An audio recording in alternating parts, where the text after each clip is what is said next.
acaranya. Assalamualaikum warahmatullahi wabarakatuh. Puji syukur atas kehadirat Allah Tuhan. Puji syukur atas kehadirat Tuhan Yang Maha Esa, karena atas rahmat dan hidayahnya kita dapat berkumpul pada acara TIC 6.0 pada pagi hari ini dengan keadaan sehat walafiat. Jadi pada pagi hari ini kita akan mengikuti serangkaian acara workshop TIC 6.0 yang kedua yang bertemakan teknik penyusunan karya tulis ilmiah yang kreatif dan inovatif. Perkenalkan, saya Alifa Safana Septi Widianti selaku MC yang akan memandu jalannya acara workshop kali ini.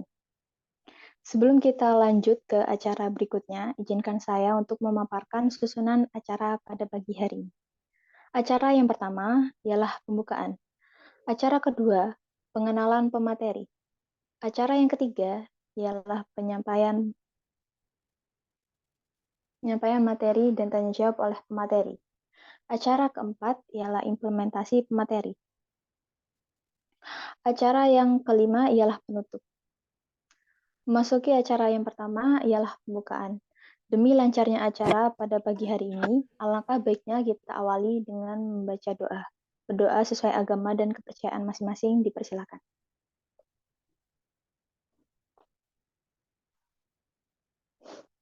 Dapat diakhiri.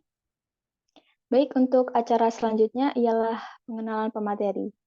Jadi pemateri kita pada pagi hari ini adalah Kak David Febriali. Halo Kak David. Halo semuanya. Oke, gimana nih Kak kabarnya?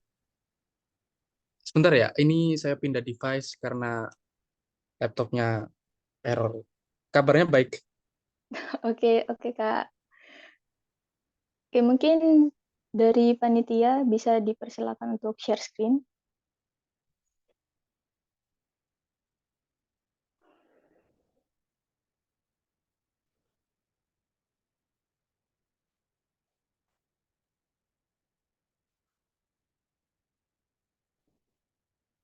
Oke,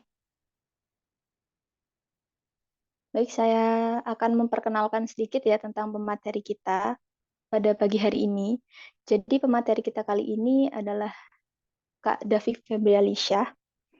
Jadi beliau ini adalah seorang penulis yang sudah berhasil menerbitkan buku juga, menulis buku sebanyak 7. 3 diantaranya itu buku fiksi dan 4 lainnya adalah buku non-fiksi atau ilmiah. Nah, beliau itu juga sudah memenangkan beberapa perlombaan ya tentang kepenulisan, bisa dilihat juga ya di layar. Banyak banget prestasi yang sudah beliau raih. Oke, mungkin itu aja ya sedikit tentang pemateri kita kali ini. Untuk acara selanjutnya yaitu penyampaian materi oleh Kak David. Mungkin untuk Kak Davidnya udah bisa bergabung dengan kita atau masih bermasalah Sebenarnya dengan bentar ya. device-nya? Maaf ya, ini tiba-tiba error di awal di sebentar. Saya coba Oke, dulu pakai HP ya. oke Kak.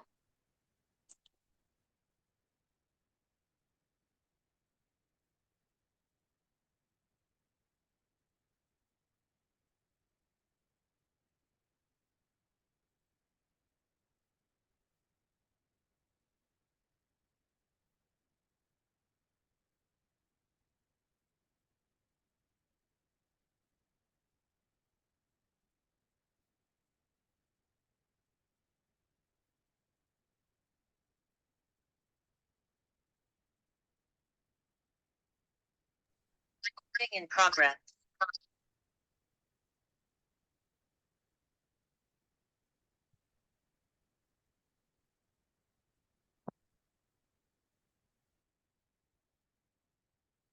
Itu ada device saya yang masuk satunya.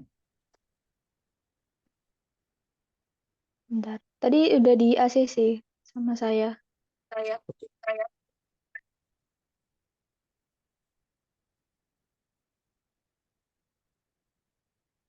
Nah, ini. Apa sudah bisa Kak? Sudah bisa, Kak.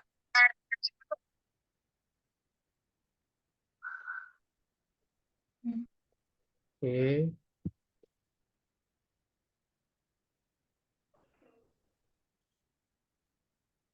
Oke, saya mulai ya. Oke, Kak. Kepada Kak David, waktu dan layar kami persilakan.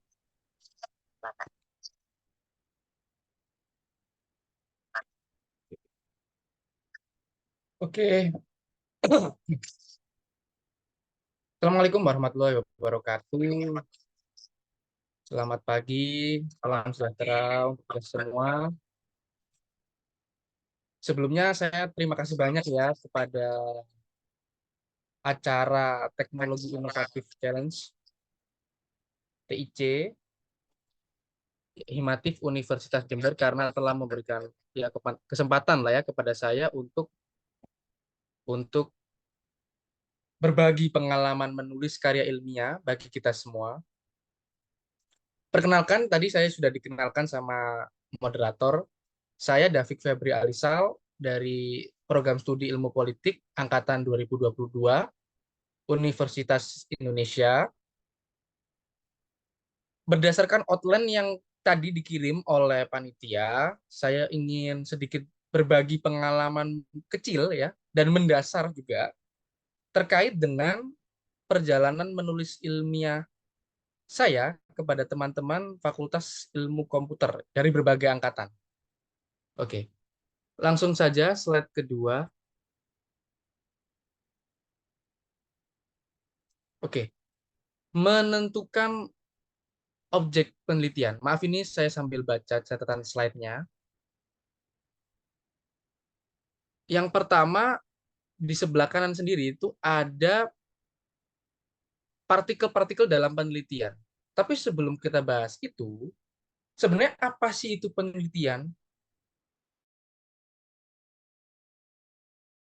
Lebih mudah, penelitian itu ibarat seperti persidangan, ibarat seperti persidangan hukum gitu. Nah, di sini peneliti itu ibarat seperti hakim ya, ibarat seperti hakim lah ya, yang menentukan jalannya sidang. Dia yang memegang palu lah ya, pemegang palu sidang. Nah, kalau kemudian di sana ada jaksa, di sebelah kanan ada saksi, ada ahli, ada pengacara, itu ibarat sebagai narasumber, ya kan? Narasumber dalam memberi kita informasi, bisa bisa dalam bentuk responden, bisa bentuk informan gitu kan.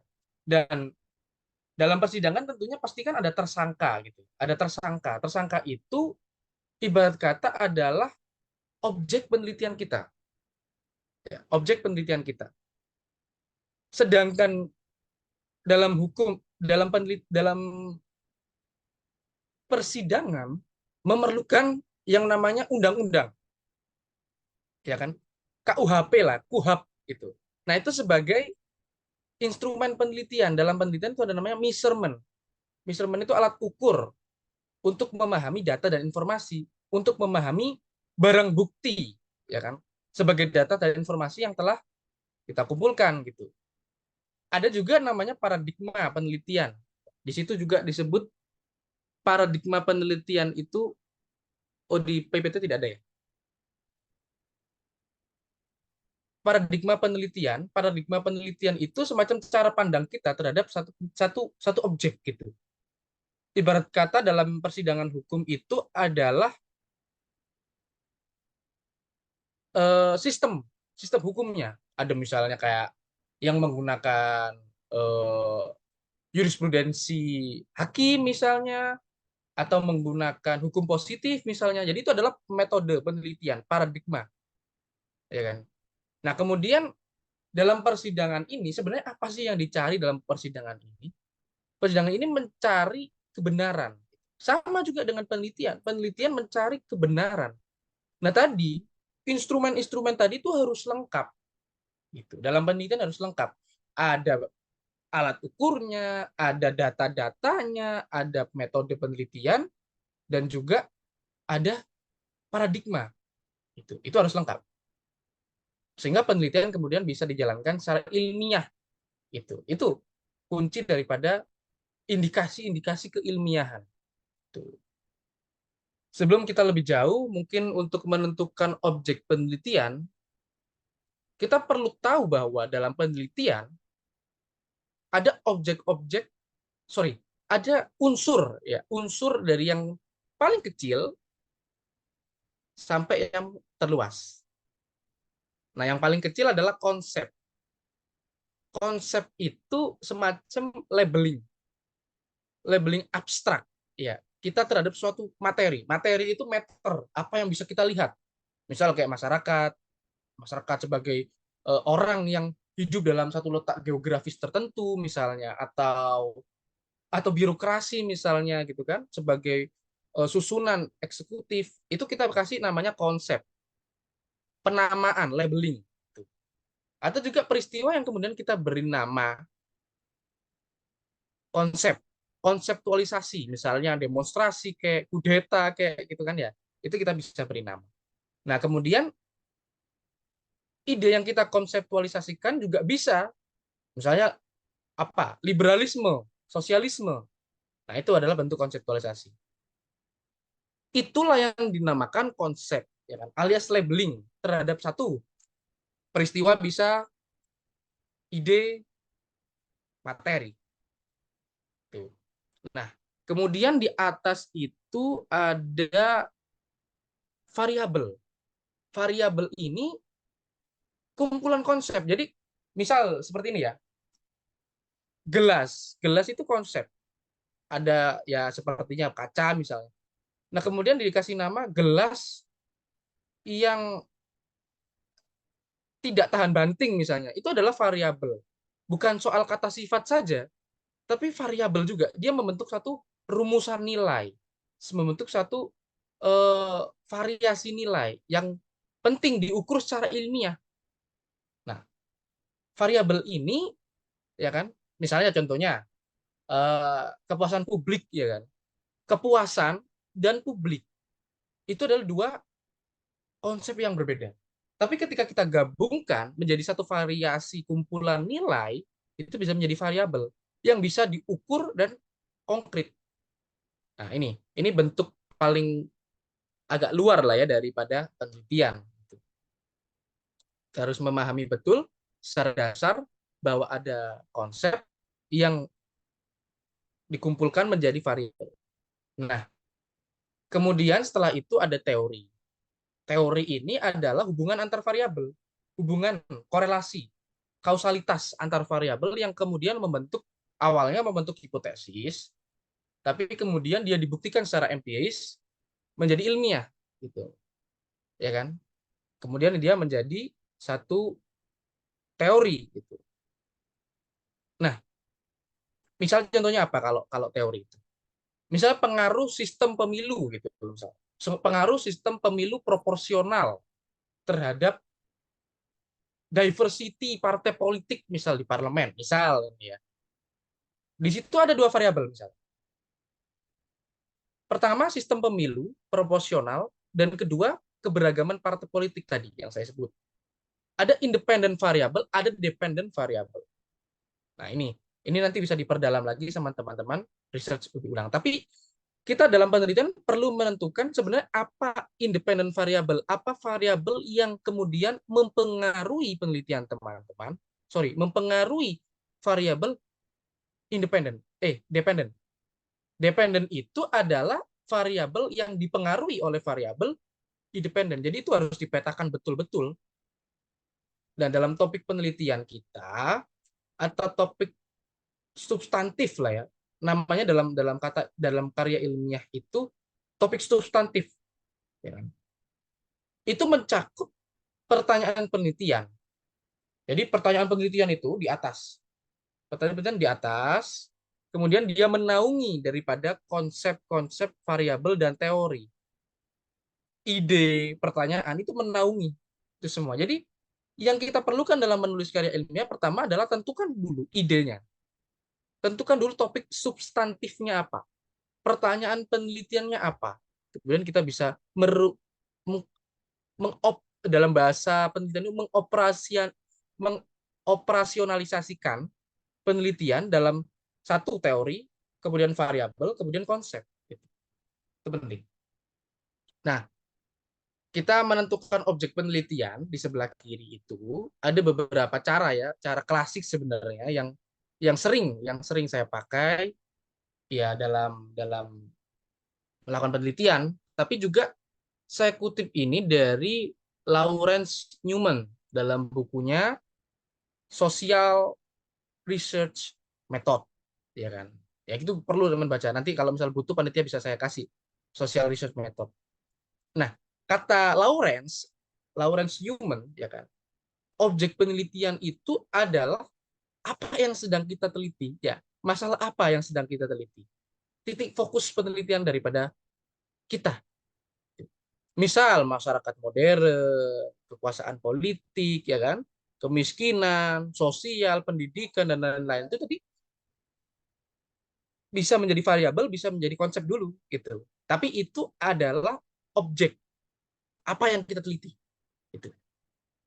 Mungkin agak sedikit abstrak, kita bisa melihat dari pengertian uh, Immanuel Kant. Ya, Immanuel Kant dalam mungkin teman-teman sudah belajar tentang Renaissance. Dia itu menentukan suatu keilmiahan yang namanya Ansich dalam kehidupan fenomenal, namanya Ansich dalam bahasa Jerman itu ya, atau pada dirinya sendiri. Sesuatu yang kemudian dimaknai secara ontologis keberadaan ya kan, dalam pengamatan manusia. Ya, jadi objek penelitian itu bukan sekedar eh, apa yang kita lihat, apa yang kita indrawi tadi, tapi itu juga merupakan hasil daripada the power ya kan dari benda-benda tadi. Dia memiliki meter, dia memiliki satu kemewahan dalam objek kata Immanuel Kant gitu. Jadi ya kita nggak bisa menentukan objek penelitian sembarangan gitu. Misalnya apa yang tidak memiliki kaitan, tidak memiliki nilai, tidak memiliki apa urgensi, krusalitas, tidak bisa. Itu dalam penelitian ilmiah itu seperti itu. Nah, kalau subjek itu adalah siapa yang terlibat dalam satu penelitian kita gitu. Ada kuantitatif berkaitan dengan angka, mungkin teman-teman ilmu komputer akan sangat berkaitan dengan kuantitatif, itu menggunakan responden ya sebagai narasumber, sebagai saksi ahli dalam penelitian gitu. Informan itu kita gunakan sebagai data gitu. Tapi dalam kualitatif kita bisa sebut sebagai narasumber. Ya sebenarnya sama tapi konsep ini harus dibedakan secara jelas bahwa narasumber itu digunakan dalam penelitian kualitatif, kalau responden itu digunakan dalam penelitian kuantitatif. Misalnya kayak eh, kalau kita meneliti objeknya nih, objeknya ini adalah politik Orde Baru misalnya, ya ada pejabat-pejabatnya, ada masyarakat-masyarakat yang mengalaminya, kan gitu. Itu subjeknya. Sebenarnya gimana sih cara menentukan objek itu? Kita bisa cara banyak-banyak. Ya, ada kita bisa pilih dari variabel tadi. Kita menentukan konsepnya dulu, kita gabung menjadi variabel.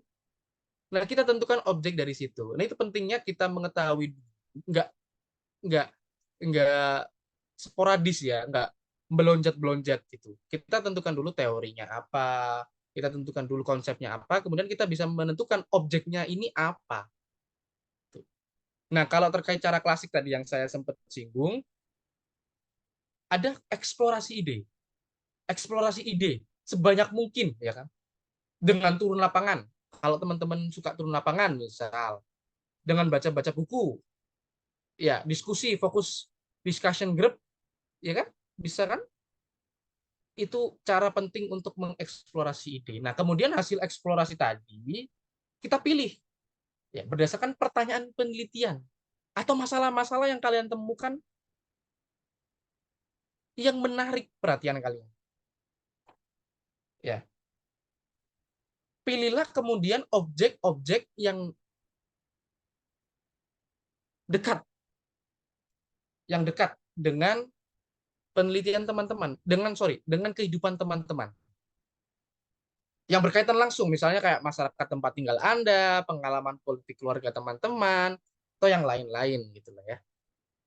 Teman-teman juga bisa memilih objek penelitian karena teman-teman merasa tertarik, ada interest dalam diri teman-teman, sehingga kemudian ketika kita meneliti, kita bisa menemukan, mengeksplorasi berbagai macam variabel dan teori. Kalau teman-teman tidak tertarik, biasanya kurang lah ya untuk memperdalam satu objek penelitian. Nah, kemudian yang terakhir, pilihlah objek yang melawan tren. Ya sebenarnya ini dari saya pribadi ya. Objek yang melawan tren ini maksudnya adalah teman-teman memilih objek yang tentunya bukan produk dari budaya populer atau tren gitu. Karena kalau teman-teman memilih objek penelitian dari produk budaya populer atau tren atau FOMO lah ya bahasa orang sekarang itu. FOMO itu objek penelitian teman-teman cenderung eh, dangkal dalam arti teman-teman akan melihat kebenaran berdasarkan konsep saja. Itu kecenderungan yang bisa saya alami ketika saya mengambil objek penelitian berdasarkan produk dari budaya populer seperti itu. Nah, kemudian oke, next slide ya, next slide.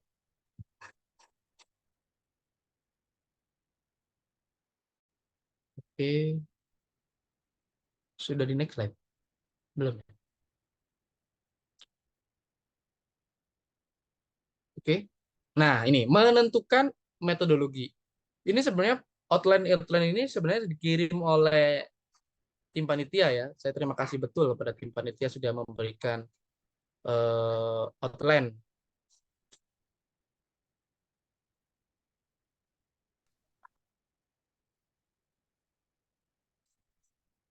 Maaf ya, sebentar. Ini sinyalnya keluar. Saya sedang menghubungkan lagi.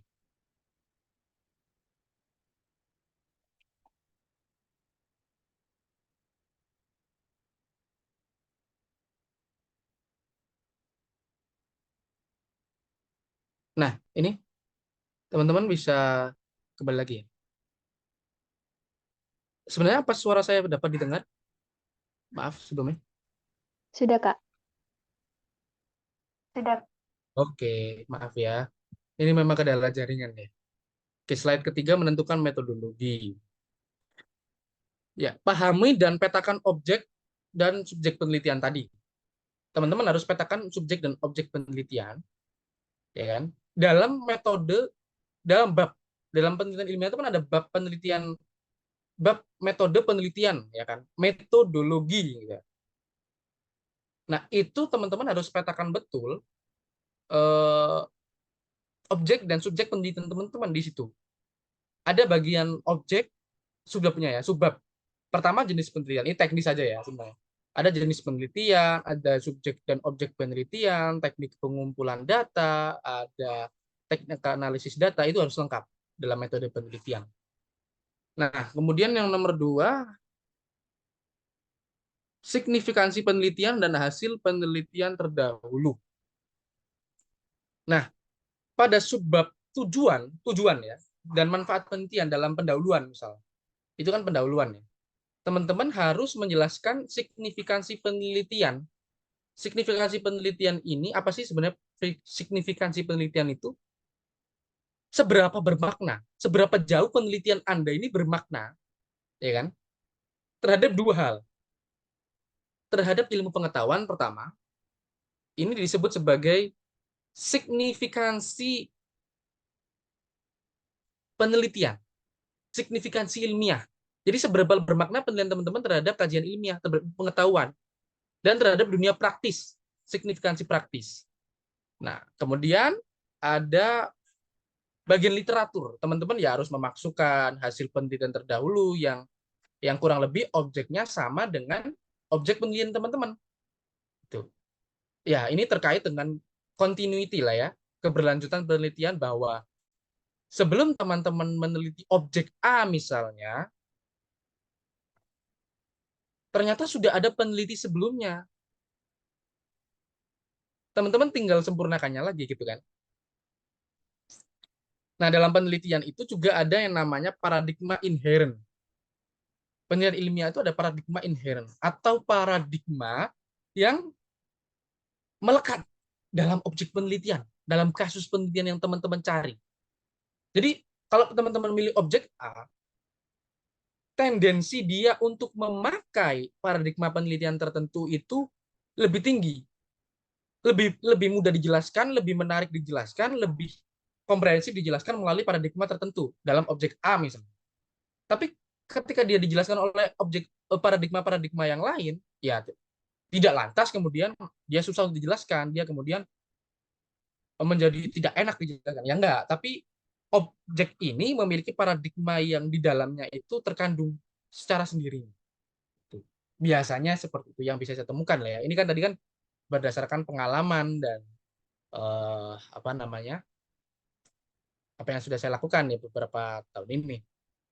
Kalau teman-teman itu paradigmanya tadi hubungan variabel independen dependent, ya kan, variasi nilai tadi, maka penelitiannya bisa menggunakan positivism.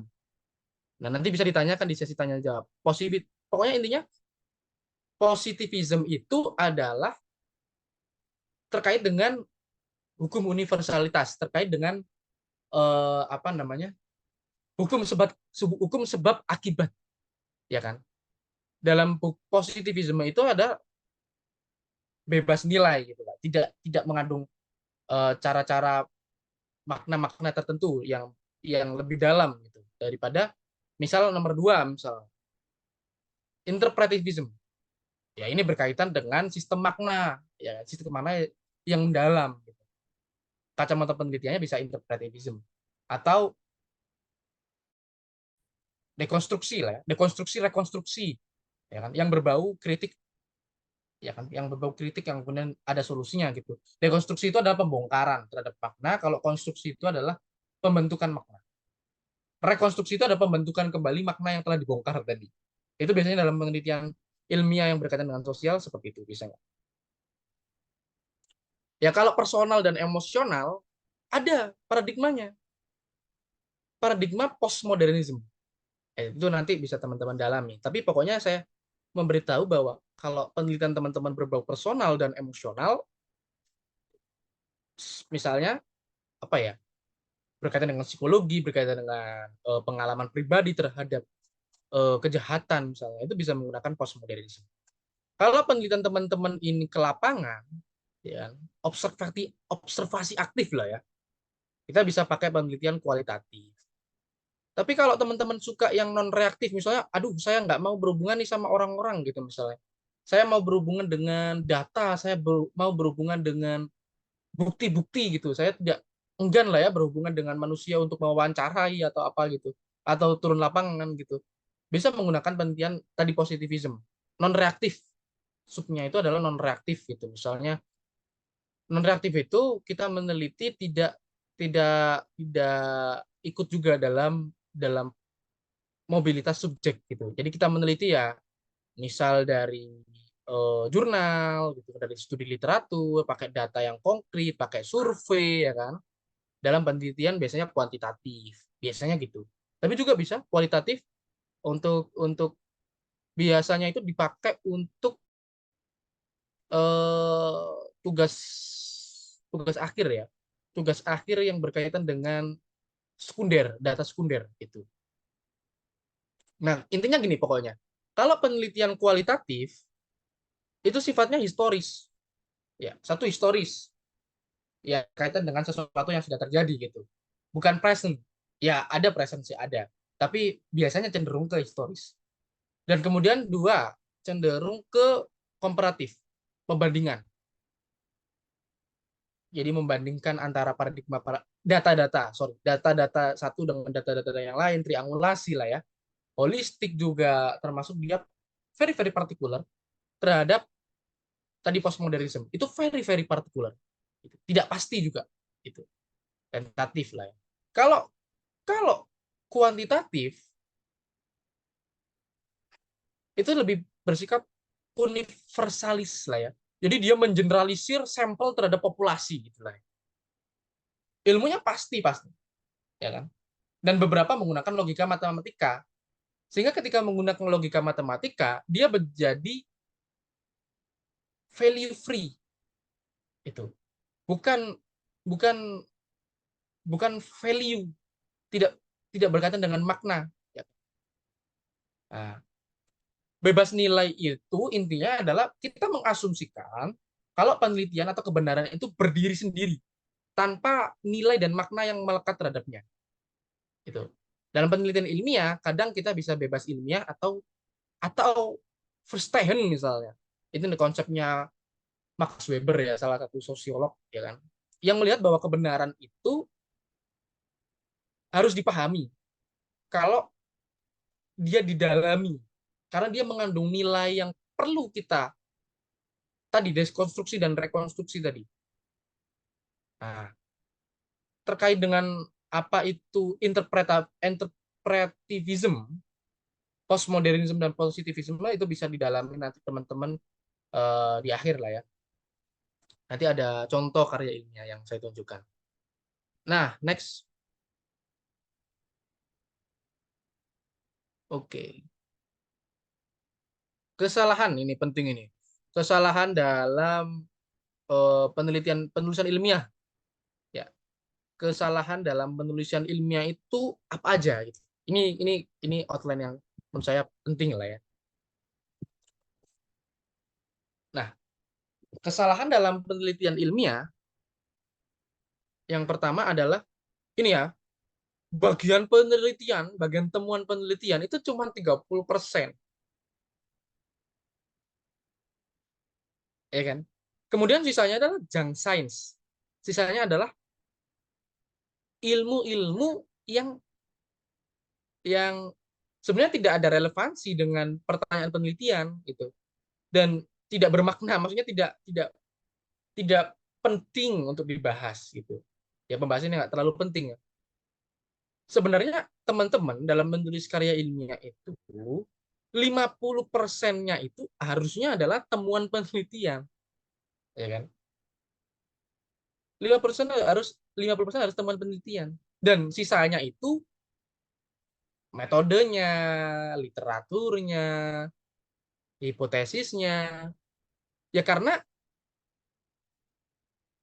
inti yang diperlukan dalam penelitian ya temuan penelitian kita. Nah, itu biasanya kesalahan. Nah, yang kedua adalah referensi yang tidak kredibel, tidak sesuai objek penelitian dan lain-lain. Ya, misal kita ambil dari Wikipedia itu haram sekali. Blogspot, Wikipedia, ya kan. Terus kita mengambil data-data yang wah begitu banyaknya, over information, ya kan, yang kemudian tidak berkaitan dengan apa yang kita teliti. Gitu. Nah, ini masalah lagi nih kamera saya.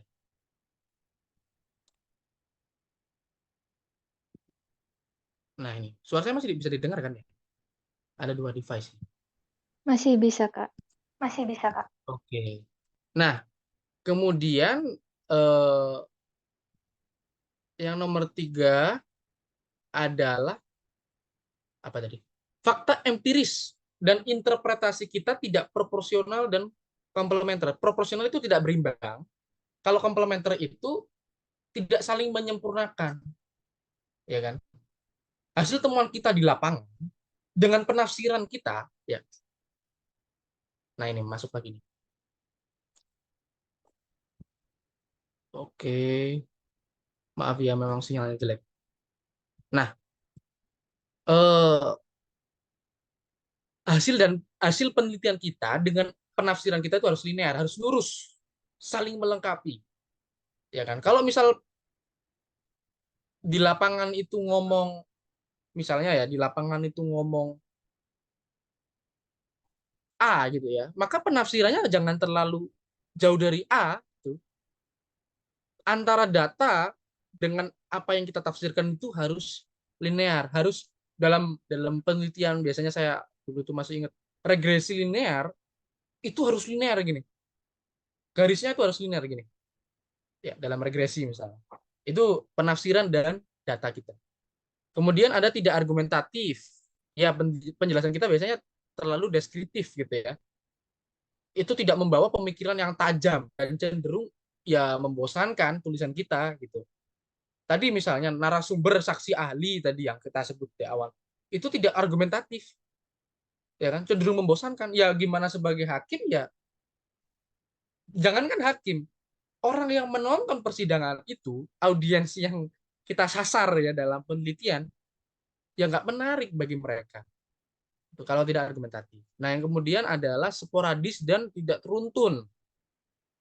Tadi sudah saya sebut sporadis itu adalah eh, ke sana kemari kita bahas A di paragraf 1 misalnya. Tidak selesai gitu ya. Kemudian pembahasan itu muncul kembali di paragraf selanjutnya, paragraf terakhir misalnya. Tapi di antara itu tidak pernah dibahas. Nah, itu tidak runtun, loncat-loncat. Itu nggak boleh. Itu. Jadi kalau kita membahas A, bahaslah sampai runtun, selesai, baru bahas B. Itu. Jangan kemudian juga nggak runtun. Ini biasanya bikin juri marah biasanya. Oh, ini nggak runtun ini pembahasannya. Kemudian nomor 6 adalah bertele-tele ya. Kita jangan suka ya mengulur-ngulur ya. Ide pokok jadi berparagraf gitu. Satu ide pokok jadi berparagraf itu jangan. Itu kurang bagus. Nomor 7 adalah fabrikasi. Mengarang. Nah, ini mengarang ini nggak boleh nih. Ini nggak boleh. Dalam penelitian ya pastinya kita harus memakai data kita sendiri.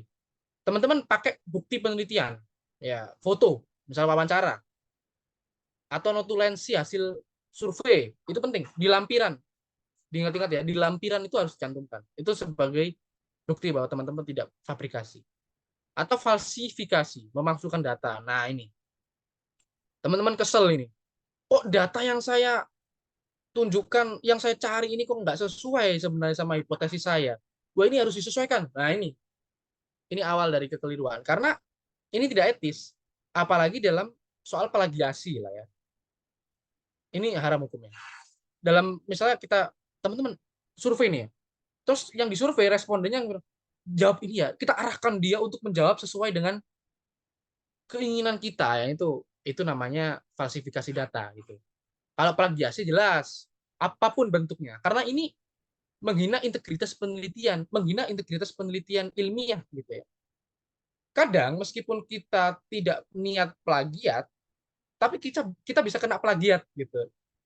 Ya pokoknya kita harus kenali lah ya, dan hati-hati terhadap seluruh ya anasir-anasir plagiasi itu.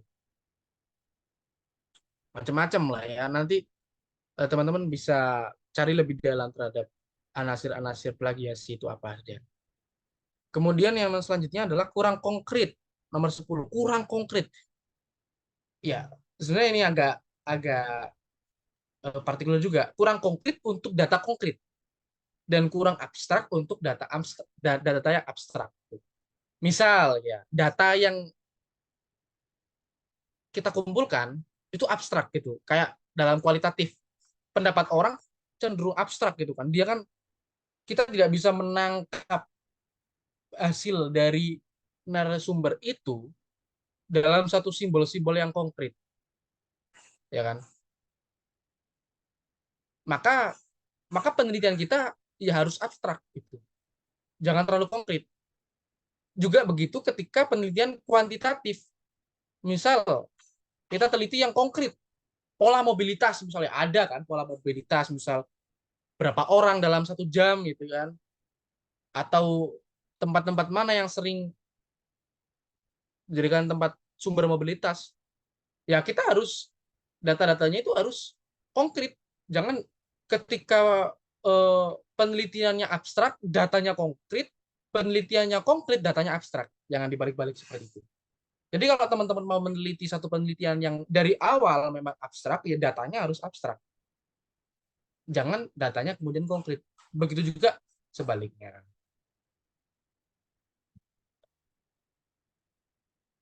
Oke. Kurang induktif atau terlalu deduktif, kurang referensi. Ya. ya boleh banget lah ya kalau kita akademis ekstra induktif, ya kan. Jangan melebar, jangan terlalu mendalam. Kalau teman-teman terlalu mendalam, boleh dalam penelitian akademis. Itu. Tapi kalau terlalu lebar ya karya-karya populer lah, bukan ilmiah. Tuh. Kalau ilmiah harus mendalam. Kurang referensi ya bisa membuat karya kita nggak dipercaya ya sama penguji atau pembaca ya. Sedangkan kalau kita terlalu banyak referensi bisa juga dicurigai sebagai plagiasi gitu. Ini biasanya saya alami gitu. Nah, next slide. Slide kelima ya. Oke, ini masih agak banyak ini. Kesalahan dalam penelitian ilmiah. Ini semua kalau yang tadi objek dan subjek itu berdasarkan Lawrence Newman tadi ya yang saya sebut. Kalau kesalahan-kesalahan dalam slide tadi itu apa yang biasa saya alami gitu. Jadi variatif lah ya. Sorry, adaptif terhadap kesalahan teman-teman nanti ketika melakukan penelitian ilmiah. Bagian metode itu jangan digunakan sebagai formalitas. Tadi justru bagian metode penelitian ini sangat menentukan apakah karya kita ini ilmiah, valid, dapat dipercaya, ya, orisinal atau tidak. Gitu. Ibarat kalau kita mau memasak misalnya, tata cara memasak itu harus benar-benar ya kan, dicantumkan sehingga kita hasil masakannya tadi juga enak gitu. Sama juga penelitian itu ada teropongnya, sorry, maksudnya paradigma tadi untuk mencari dan menganalisa. Kemudian apa yang kita ukur dengan alat pengukuran kan harus kompatibel. Kalau kita mengukur eh, jalan raya, jalan tol misalnya menggunakan eh, apa busur kan nggak masuk akal. Ya kita harus teliti dengan meteran jalan misalkan. Jadi data dengan alat ukurnya itu harus sesuai. Gitu. Jangan sampai nggak sesuai. Nah, bagian kesimpulan tidak dengan singkat dan tegas menjawab pertanyaan penelitian. Nah, ini. Pokoknya dalam kesimpulan itu teman-teman harus menjawab pertanyaan penelitian secara langsung, secara tegas. Ya kan? Biasanya peneliti-peneliti pemula kesimpulan itu sebagai anak pembahasan. Wah, malah pembahasan baru ini. Ya kan? Panjang banget dan tidak langsung secara singkat menjawab pertanyaan penelitian. Ya, kesimpulan itu adalah bagaimana hasil penelitian kita, ya kan, dalam menjawab hipotesis pertanyaan penelitian tadi secara singkat saja, bukan pembahasan baru atau perkembangan lagi gitu ya. Biasanya teman-teman kalau awal-awal gitu biasanya gitu, kesimpulan malah panjang lagi gitu. Ya, bagian pendahuluan tidak dijelaskan konteks umum dari objek penelitian dan alasan dipilihnya objek penelitian tersebut. Nah, harusnya ya pendahuluan itu kalau aku sendiri terdiri dari 3 gagasan saja. Teman-teman perlu ingat ini. Pendahuluan itu terdiri dari 3 gagasan saja. Pertama, paragraf pertama ada gambaran umum, konteks umum. Ya judul kita itu apa? Konteks umumnya. Kemudian paragraf kedua itu ada permasalahan apa yang kita angkat dari konteks umum tadi, dari judul kita. Paragraf kedua, masalahnya apa?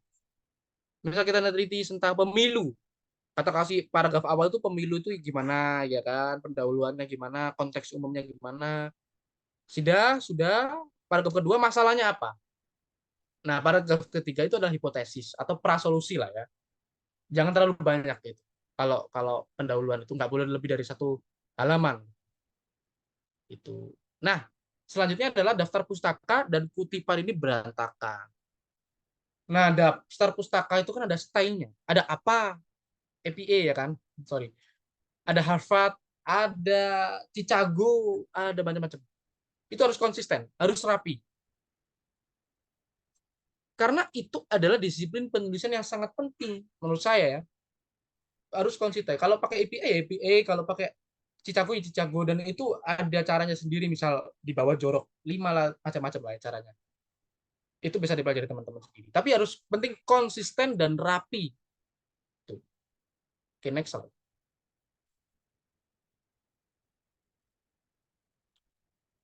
Oke, nah terakhir, kesalahan terakhir ini ya, kesalahan teknis. Oke, teman-teman bisa hubungi waktu saya tinggal berapa, biar saya bisa mengkondisikan pembahasan melalui chat, bisa hubungi saya ya. Oke, oke, kesalahan teknis menggunakan kata hubung di awal. Nah ini parah ini. Sehingga karena itu nggak boleh dipakai. Sehingga nggak boleh di awal, karena juga nggak boleh di awal.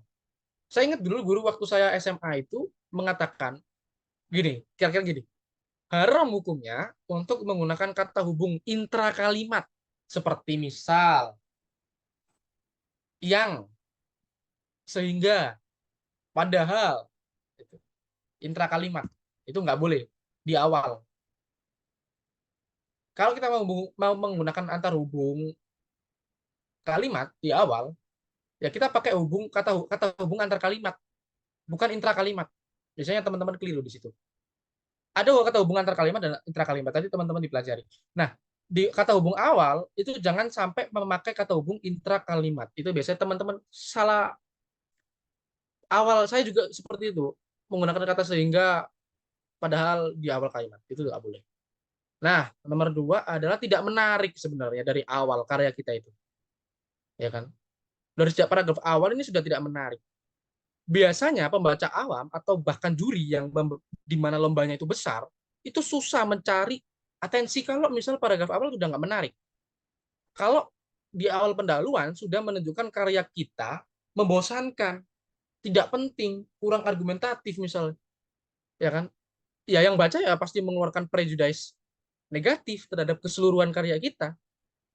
Maka perlu namanya hook, kail atau pancingan. Ya, biasanya di awal banget itu bisa kita kasih quotes, adagium, ya, abstraksi yang tidak umum lah ya, unpopular lah gitu. Biar pembaca menjadi gegar. Gegar itu kaget, takjub. Nah, itu ada yang namanya halo efek. Halo efek dalam penelitian kita itu harus kita dapatkan. Bukan kita yang halo efek, tapi penelitian kita mengandung halo efek. Itu kalau kita yang halo efek malah ya itu namanya kesalahan penelitian juga, tapi tidak saya sebutkan di sini ya. Karena mungkin terlalu panjang nanti.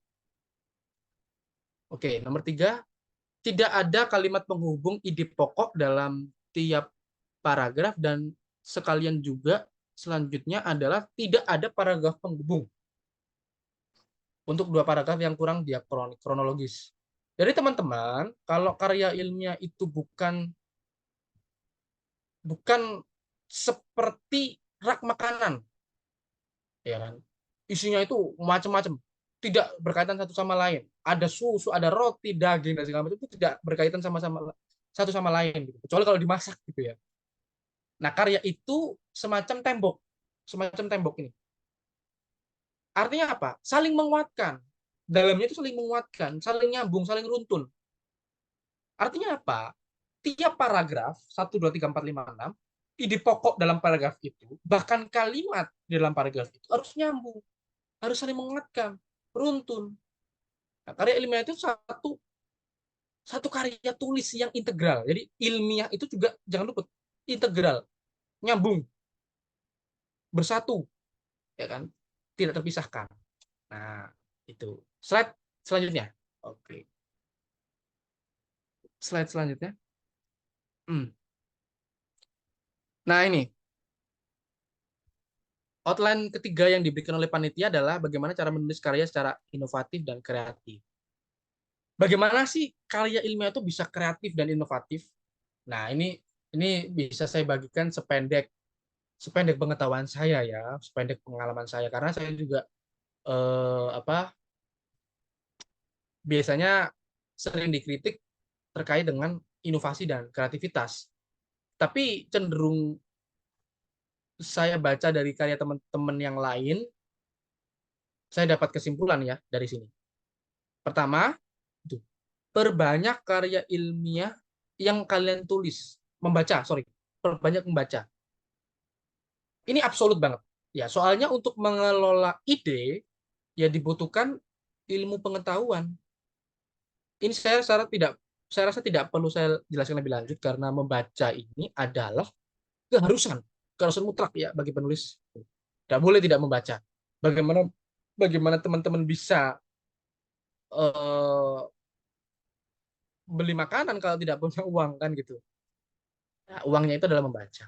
Nah, kedua adalah tapi dengan membaca ini intinya teman-teman bisa mendapatkan ide dan kreativitas inovasi. Ya, intinya itu. Bukan sekedar bahan untuk menulis.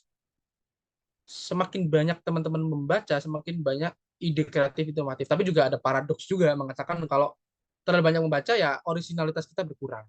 Tadi soal preferensi kita terlalu banyak bisa jadi plagiasi. Nah, kedua adalah kuasai dasar berbagai ilmu pengetahuan di samping kejuruan. Catch all knowledge lah ya. Ya, saya teringat perkataan Anthony Black bahwa dasar keilmuan dari semua ilmu itu memiliki kaitan dan saling menyempurnakan terhadap disiplin ilmu teman-teman. Jadi kalau misalnya teman-teman punya disiplin misal ilmu A, misalnya ilmu politik, maka juga harus menguasai sosiologi yang di dalamnya juga ada sosiologi politik, juga menguasai kriminologi, juga menguasai antropologi dan lain-lain itu harus dikuasai dasarnya saja, dasar-dasarnya saja. Tapi kalau kejuruan ya mendalam gitu. Jadi saling menyempurnakan. Misalnya kalau kita meneliti tentang apa apa misal studi demokrasi Indonesia ya kita harus menguasai ya dasar ilmu politik, sosiologi, kriminologi kan itu. Sebagai apa? Dalam dalam filsafat itu ada yang namanya Grundslag, filosofi dasar. Dalam penelitian itu ada filosofi dasar. Penelitian itu ada filosofi dasar terkait dengan dasar-dasar keilmuan tadi. Itu harus dikuasai. Nah, kalau nggak menguasai ya kita akhirnya data kita ini nggak ada pengiringnya. Pengetahuan kita ini nggak ada pengiringnya. Jadi kurang komplementer lah ya, kurang menyempurnakan satu sama lain. Jadi kurang kuat. Tapi tetap semua dasar keilmuan selain kejuruan teman-teman itu sebagai pelengkap saja. Yang penting paling dalam adalah kejuruan teman-teman. Nah, kemudian kembangkan disiplin ilmu secara kombinatif, multidimensi tadi ya. Teman-teman bisa meneliti, teman-teman ini mampu pakai spesifik disiplin atau multidisipliner. Ya kan? Meskipun monodisiplin, disiplinnya spesifik, tapi teman-teman harus menguasai fondasi ilmu pengetahuan yang lain. Nah, selanjutnya adalah nah ini yang kemudian membuat karya kita menjadi inovatif. Ya. Karena kita menguasai dasar-dasar. Kalau kita nggak menguasai dasar-dasar, ini cara berpikir yang juga dipakai oleh Elon Musk. Ya kita tahu lah Elon Musk itu inovatif dan kreatifnya tak terbantahkan. Dari mana dia bisa menguasai itu? Ya dia menguasai dasar-dasar dari semua bidang keilmuan yang berkaitan dengan ilmu kejuruan dia. Itu teknologi. Dia menguasai sosial politik, ya kan? Sehingga marketingnya bagus. Dia menguasai human resource, dia menguasai segala macam itu harus kita kuasai. Dasarnya saja ya, sebagai komplementer. Nah, kemudian ada ini berkonsultasi dengan ahli secara konsisten, ya kan? Ini penting. Ini jangan sampai luput. Pokoknya temukan guru atau komunitas ilmiah untuk membangun jiwa-jiwa ilmiah teman-teman. Jiwa-jiwa ilmiah. Ini saya sering dari dulu konsultasi ya kepada ahli-ahli itu siapa sih? Ya, bukan ahli-ahli banget gitu ya. Yang penting guru gitu kan. Ada komunitas ilmiah ya sebagai triangulasi lah ya, cross check untuk menginvestigasi kemudian kebenaran dari berbagai arah. Ya tadi seperti penelitian. Persidangan. Ya jangan jadikan satu saksi ahli saja. Kita harus konsultasi kepada saksi-saksi yang lain. Ya kemudian ada namanya cross check data. Tuh. Kemudian ada kalau kita nggak cross check data ya kemungkinan kreatif dan inovatifnya itu kurang ya. Selain daripada eksplorasi ide. Eksplorasi ide tadi bisa digunakan melalui tinjauan literatur atau studi lapangan. Perbanyak jam terbang melalui menulis karya ilmiah. Ini ya penting ini. Ini tidak bisa ditawar ini karena menulis itu sangat butuh praktek. Ya, di samping teori. Di samping teori. Nah, yang terakhir adalah berpikirlah di luar batas-batas dan frame. Teman-teman bisa tahu lah, kita bisa menentukan tema-tema alternatif, tapi sesuai dengan masalah dan pertanyaan yang ada. Tema-tema alternatif ini tema-tema yang unpopular, yang jarang digunakan, bukan bagian dari arus utama. Tuh. Nah, 2 poin ini adalah kunci sebenarnya dalam kreativitas dan inovasi. Alternatif. Ya, seperti Anda tahu, dalam Aufklärung masa pendewasaan Eropa, itu kan banyak sekali ya penemuan-penemuan spektakuler di Eropa waktu itu. Kenapa? Ya kan? Karena mereka berpikir secara bebas di luar batas-batas frame feudalisme. Ya, waktu itu frame-nya feudalisme. Sekarang frame-nya teman-teman macam-macam. Apapun frame teman-teman, itu terkait dengan hukum nanti. Apakah frame ini konstitusional? Tidak. Tapi yang paling penting, teman-teman berpikir dulu secara bebas. Nah, nanti temukan alternatif-alternatif yang menarik. Pokoknya ini, teman-teman. Intinya gini, kalau teman-teman menguasai semua teknik dasar yang saya sebutkan tadi, banget ini ya kan? Teknik dasar ini, saya yakin ada korelasinya lah ya, terhadap akselerasi kreativitas dan inovasi dari karya ilmiah teman-teman. Karena ini yang saya alami. Ya, terkait nanti teorinya seperti apa, beda-beda. Gitu. Teman-teman pokoknya yang udah terliterasi, udah menguasai dasar-dasar disiplin keilmuan yang koheren dengan ilmu teman-teman, teman-teman yang sudah terlatih praktek menulis karya ilmiah, itu semua bisa membuat kreativitas itu terstimulasi dengan sendirinya. Nah ini, oh, nyambung lagi. Bentar ya.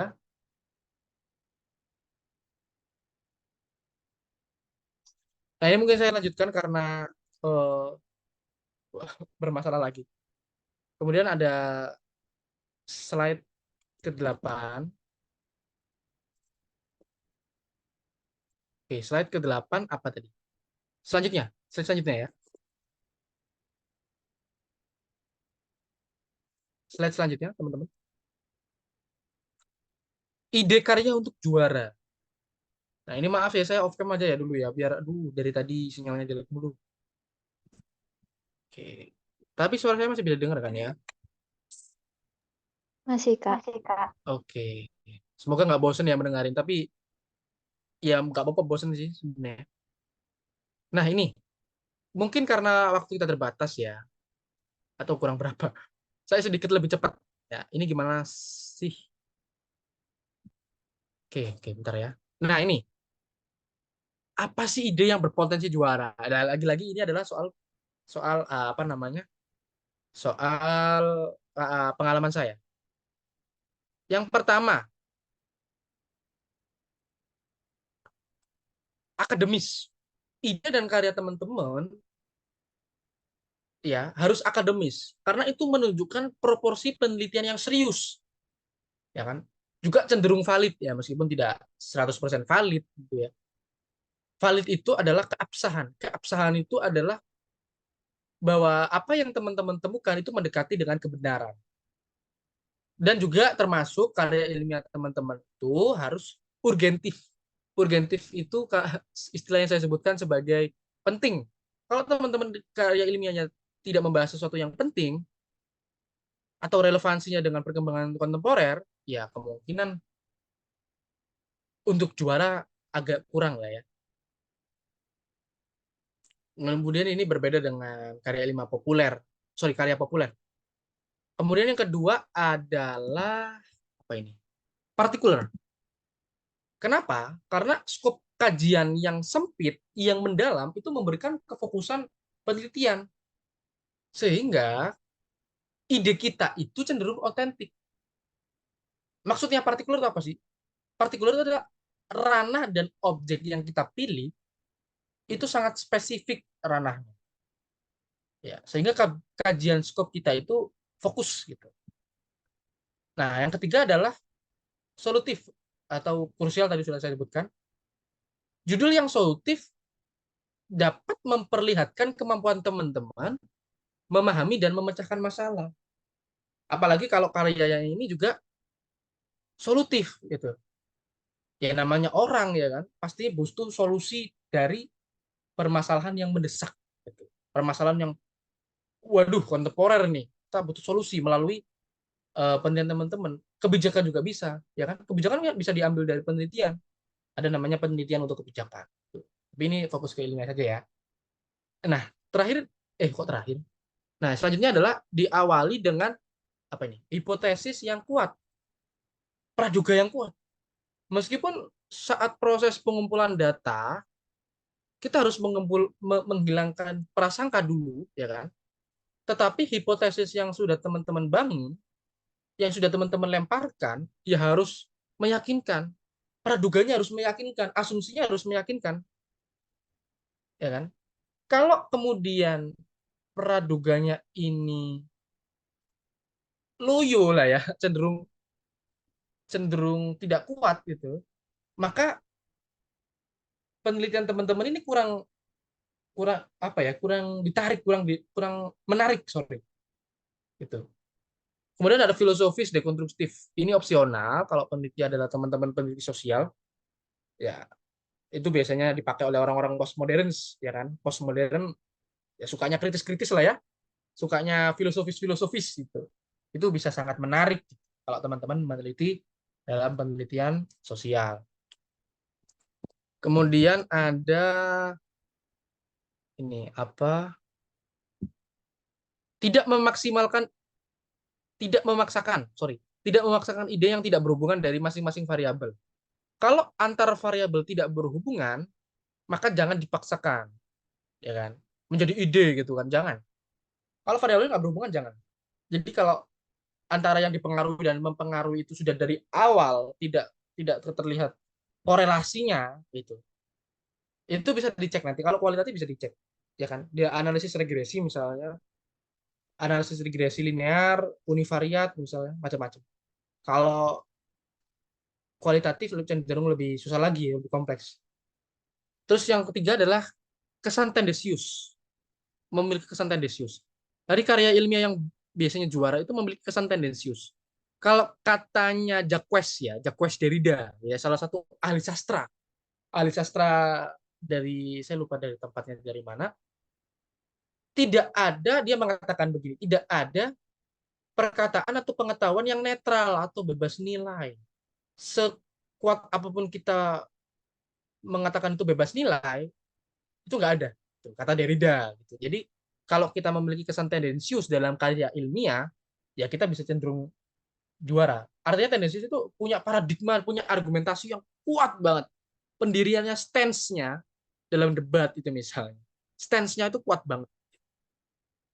Nah, menarik. Apa sih ukurannya menarik itu? Ya kalau dari saya, pertama jarang dieksplorasi ya oleh peneliti atau tidak populer, tapi sangat penting gitu. Alternatif tadi ya, yang saya sebutkan tadi. Berbeda dengan penelitian-penelitian yang sekasus ya atau penyempurnaan lah ya, kritik juga terhadap penelitian-penelitian sekasus. Ini menarik banget ini. Biasanya juri suka yang gini-gini. Ini yang bisa dilakukan oleh teman-teman, yang juga biasa dilakukan oleh ilmuwan-ilmuwan besar, ya kan? Saling koreksi, saling rekomendasi. Itu yang membuat karya ilmiah teman-teman istimewa. Yang selanjutnya adalah ide tidak terlalu mudah dipahami dan dengan penjelasannya yang sangat kompleks. Ya kan? Letak keistimewaan ide itu ada pada kompleksitasnya sebenarnya. Kalau semakin kompleks karya teman-teman, tapi juga semakin mendalam, itu sangat menarik dalam penelitian. Yang selanjutnya adalah imajinatif. Ya, ini bisa digunakan oleh orang-orang sosial, ya kan, dalam dunia postmodern tadi. Itu. Kemudian ada ultra analitik. Ini biasa digunakan oleh teman-teman ilmu pengetahuan alam, matematika seperti itu. Rumpun MIPA lah ya, itu bisa menggunakan ultra analitik. Ultra analitik ini adalah mendalam, kompleks dan analitis, mendalam, kompleks, dan analitis. Kalau imajinatif itu biasa digunakan oleh teman-teman kualitatif. Dengan memperhatikan kaidah-kaidah penelitian tentunya, ya kan? Yang terakhir, menjelang terakhir, tidak reduksionis atau terlalu mempersimpel penjelasan, ya kan? Persoalan kita jangan terlalu dipersimpel, ya kan? Ini ternyata permasalahan ini ternyata sering kan kita seperti itu. Ya, sebabnya ya karena ini. Sebab permasalahan ini adalah ini. Itu jangan terlalu dipersimpel seperti itu. Juri nggak akan tertarik dengan karya-karya yang terlalu mempersimpel persoalan, terlalu mengamplifikatif, ya kan? Atau membesar-besarkan masalah juga jangan gitu. Apalagi permasalahannya sederhana sebenarnya. Permasalahan sederhana kita besar-besarkan, kita persulit. Jangan. Yang sederhana jelaskan secara sederhana, yang sulit jelaskan secara sulit. Yang kompleks, yang kompleks jelaskan secara kompleks. Jangan kita mempermudah penjelasan yang sebenarnya itu sulit untuk dijelaskan. Permasalahannya macam-macam, faktornya macam-macam, tapi kita kemudian, wah ini masalahnya ini sebenarnya karena ini menurut saya ini. Wah, itu jangan. Apalagi jangan mempersulit penjelasan yang sederhana. Itu. Nah, slide terakhir deh. Slide terakhir. Triks presentasi. Oke. Presentasi itu gimana sih caranya? Ya ini menurut saya lagi-lagi ya, saya ulang lagi terus. Dia menurut saya dan berdasarkan pengalaman saya, dan sebenarnya banyak sekali trik-triknya. Tapi ini kalau dari saya ini. Ini yang pertama adalah saya baca dulu. Kuasai mati asumsi dasar data-data dan penjelasan penelitian kita. Ya, kita harus kuasai mati asumsi dasar kita, hipotesis, data-datanya, dan penjelasan penelitian kita. Sehingga kita tidak perlu menghafal, kita tidak perlu melihat teks gitu. Dan kita bisa menjawab pertanyaan juri dengan sempurna. Kalau kita menguasai hipotesis kita apa, praduga kita apa, kemudian data-data yang kita kumpulkan ini apa saja, valid tidaknya. Juga penjelasan-penjelasan, kemudian analisis dalam pembahasannya itu. Ya kan? Nah, kemudian diksi yang baku dan akademis. Ini harus kita kuasai banget nih, karena biar penelitian kita terkesan, ya kan, makin impresif, makin berkesan gitu bagi juri. Itu penting. Diksi baku dan akademis. Jangan menggunakan diksi yang tidak baku, apalagi yang tidak akademis itu. Jangan ya. Nah, kemudian diksi yang unpopular. Ini sama juga. Biar Anda terbukti menguasai hal-hal yang sebenarnya juri kurang menaruh atensi pada hal-hal itu. Tidak umum gitu lah ya. Gunakanlah diksi-diksi unpopular. Syukur-syukur teman-teman memang menguasai produk-produk dari pemikiran-pemikiran alternatif. Nah, seperti itu. Pertahankan eye contact. Ya, pertahankan fokus lah ya. Jangan sampai pikiran kemana-mana gitu. Kemudian poin selanjutnya adalah berikanlah penekanan pada poin-poin penting. Poin-poin penting, teman-teman kasih penekanan sedikit saja, tapi cukup lugas, cukup jelas gitu. Nah, yang selanjutnya adalah tenang. Tenang namun menguasai keadaan. Nah, emosi juri juga harus dikuasai. Nervous itu juga boleh, ya kan? Nervous itu boleh. Tapi gegabah itu jangan, ya kan? Teman-teman nervous jangan, gegabah jangan. Itu nanti membuat presentasi teman-teman menjadi kacau. Kemudian ada gunakan gestur yang elegan. Gestur yang elegan itu tidak banyak, ya, jumlahnya tidak banyak, tidak macam-macam lah ya. Tetapi dia sesuai dengan kalimat yang sedang diucap dan sopan tentunya. Sesuai dengan kalimat yang diucap itu, kalau penekanan itu gesturnya ya seperti orang yang sedang memberikan penekanan, kalau memberikan penjelasan itu penjelasan spesifik seperti apa, penjelasan umum seperti apa, interaktif itu seperti apa, itu ada gestur-gesturnya, ya kan? Biasanya karena saking groginya dan bersemangat, orang menjadi terpaku dengan gestur Anda. Tapi kemudian dia menjadi kabur dalam memahami apa yang Anda terangkan. Jadi gestur Anda bagus, tapi karena saking Anda bersemangatnya, ya kan, tidak terkontrol, orang menjadi nggak ngerti apa yang sebenarnya Anda terangkan. Karena ketutupan selaput gestur gitu istilahnya. Nah, kita sudah pada poin yang terakhir ini. Tadi gestur. Oke. Nah, slide terakhir ya. Bukan terakhir sebenarnya. Slide penutupan. Oke. Terima kasih ya teman-teman. Nah, akhirnya kita sampai selesai kita. Ya, boleh banget ya kalau ada pertanyaan selanjutnya. Intinya pesan saya gini. Totalitas satu dan teliti. Namanya juga penelitian, ya kan? Dalam membuat karya itu harus totalitas, harus teliti. Jangan setengah-setengah. Apalagi dijadikan kerjaan sampingan. Ya, nggak apa-apa sih sampingan, tapi jangan sampingan banget gitu ya. Bagi saya, bagi saya ya, pilihannya adalah dalam menulis karya ilmiah itu ada dua cuma perfeksionis, ya kan, atau tidak sama sekali.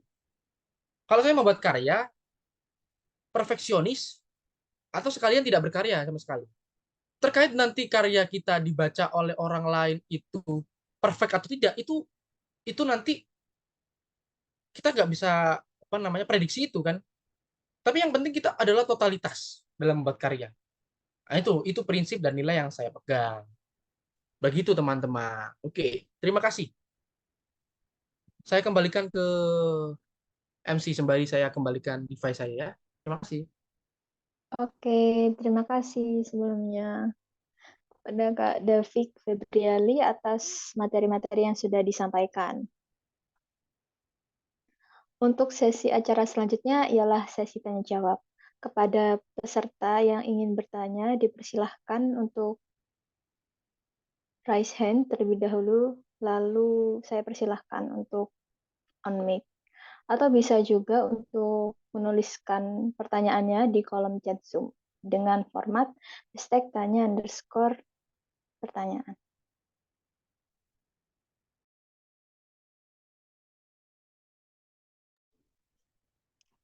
Oke, halo Kevin. Ya, mungkin saya mau bertanya mengenai tadi sempat dijelaskan di kesalahan penulis karya tulis ilmiah itu kan disebutkan bahwa kesalahan dalam menulis KTI itu plagiarisme. Lalu yang disebut plagiarisme ini seperti apa? Apakah terlalu banyak mengambil sumber bisa disebut plagiarisme juga atau ada aturan-aturan yang eh, mengatur plagiarisme sendiri? Oke, terima kasih ya atas pertanyaannya. Untuk Kak Davik, apa sudah bisa terhubung dengan saya?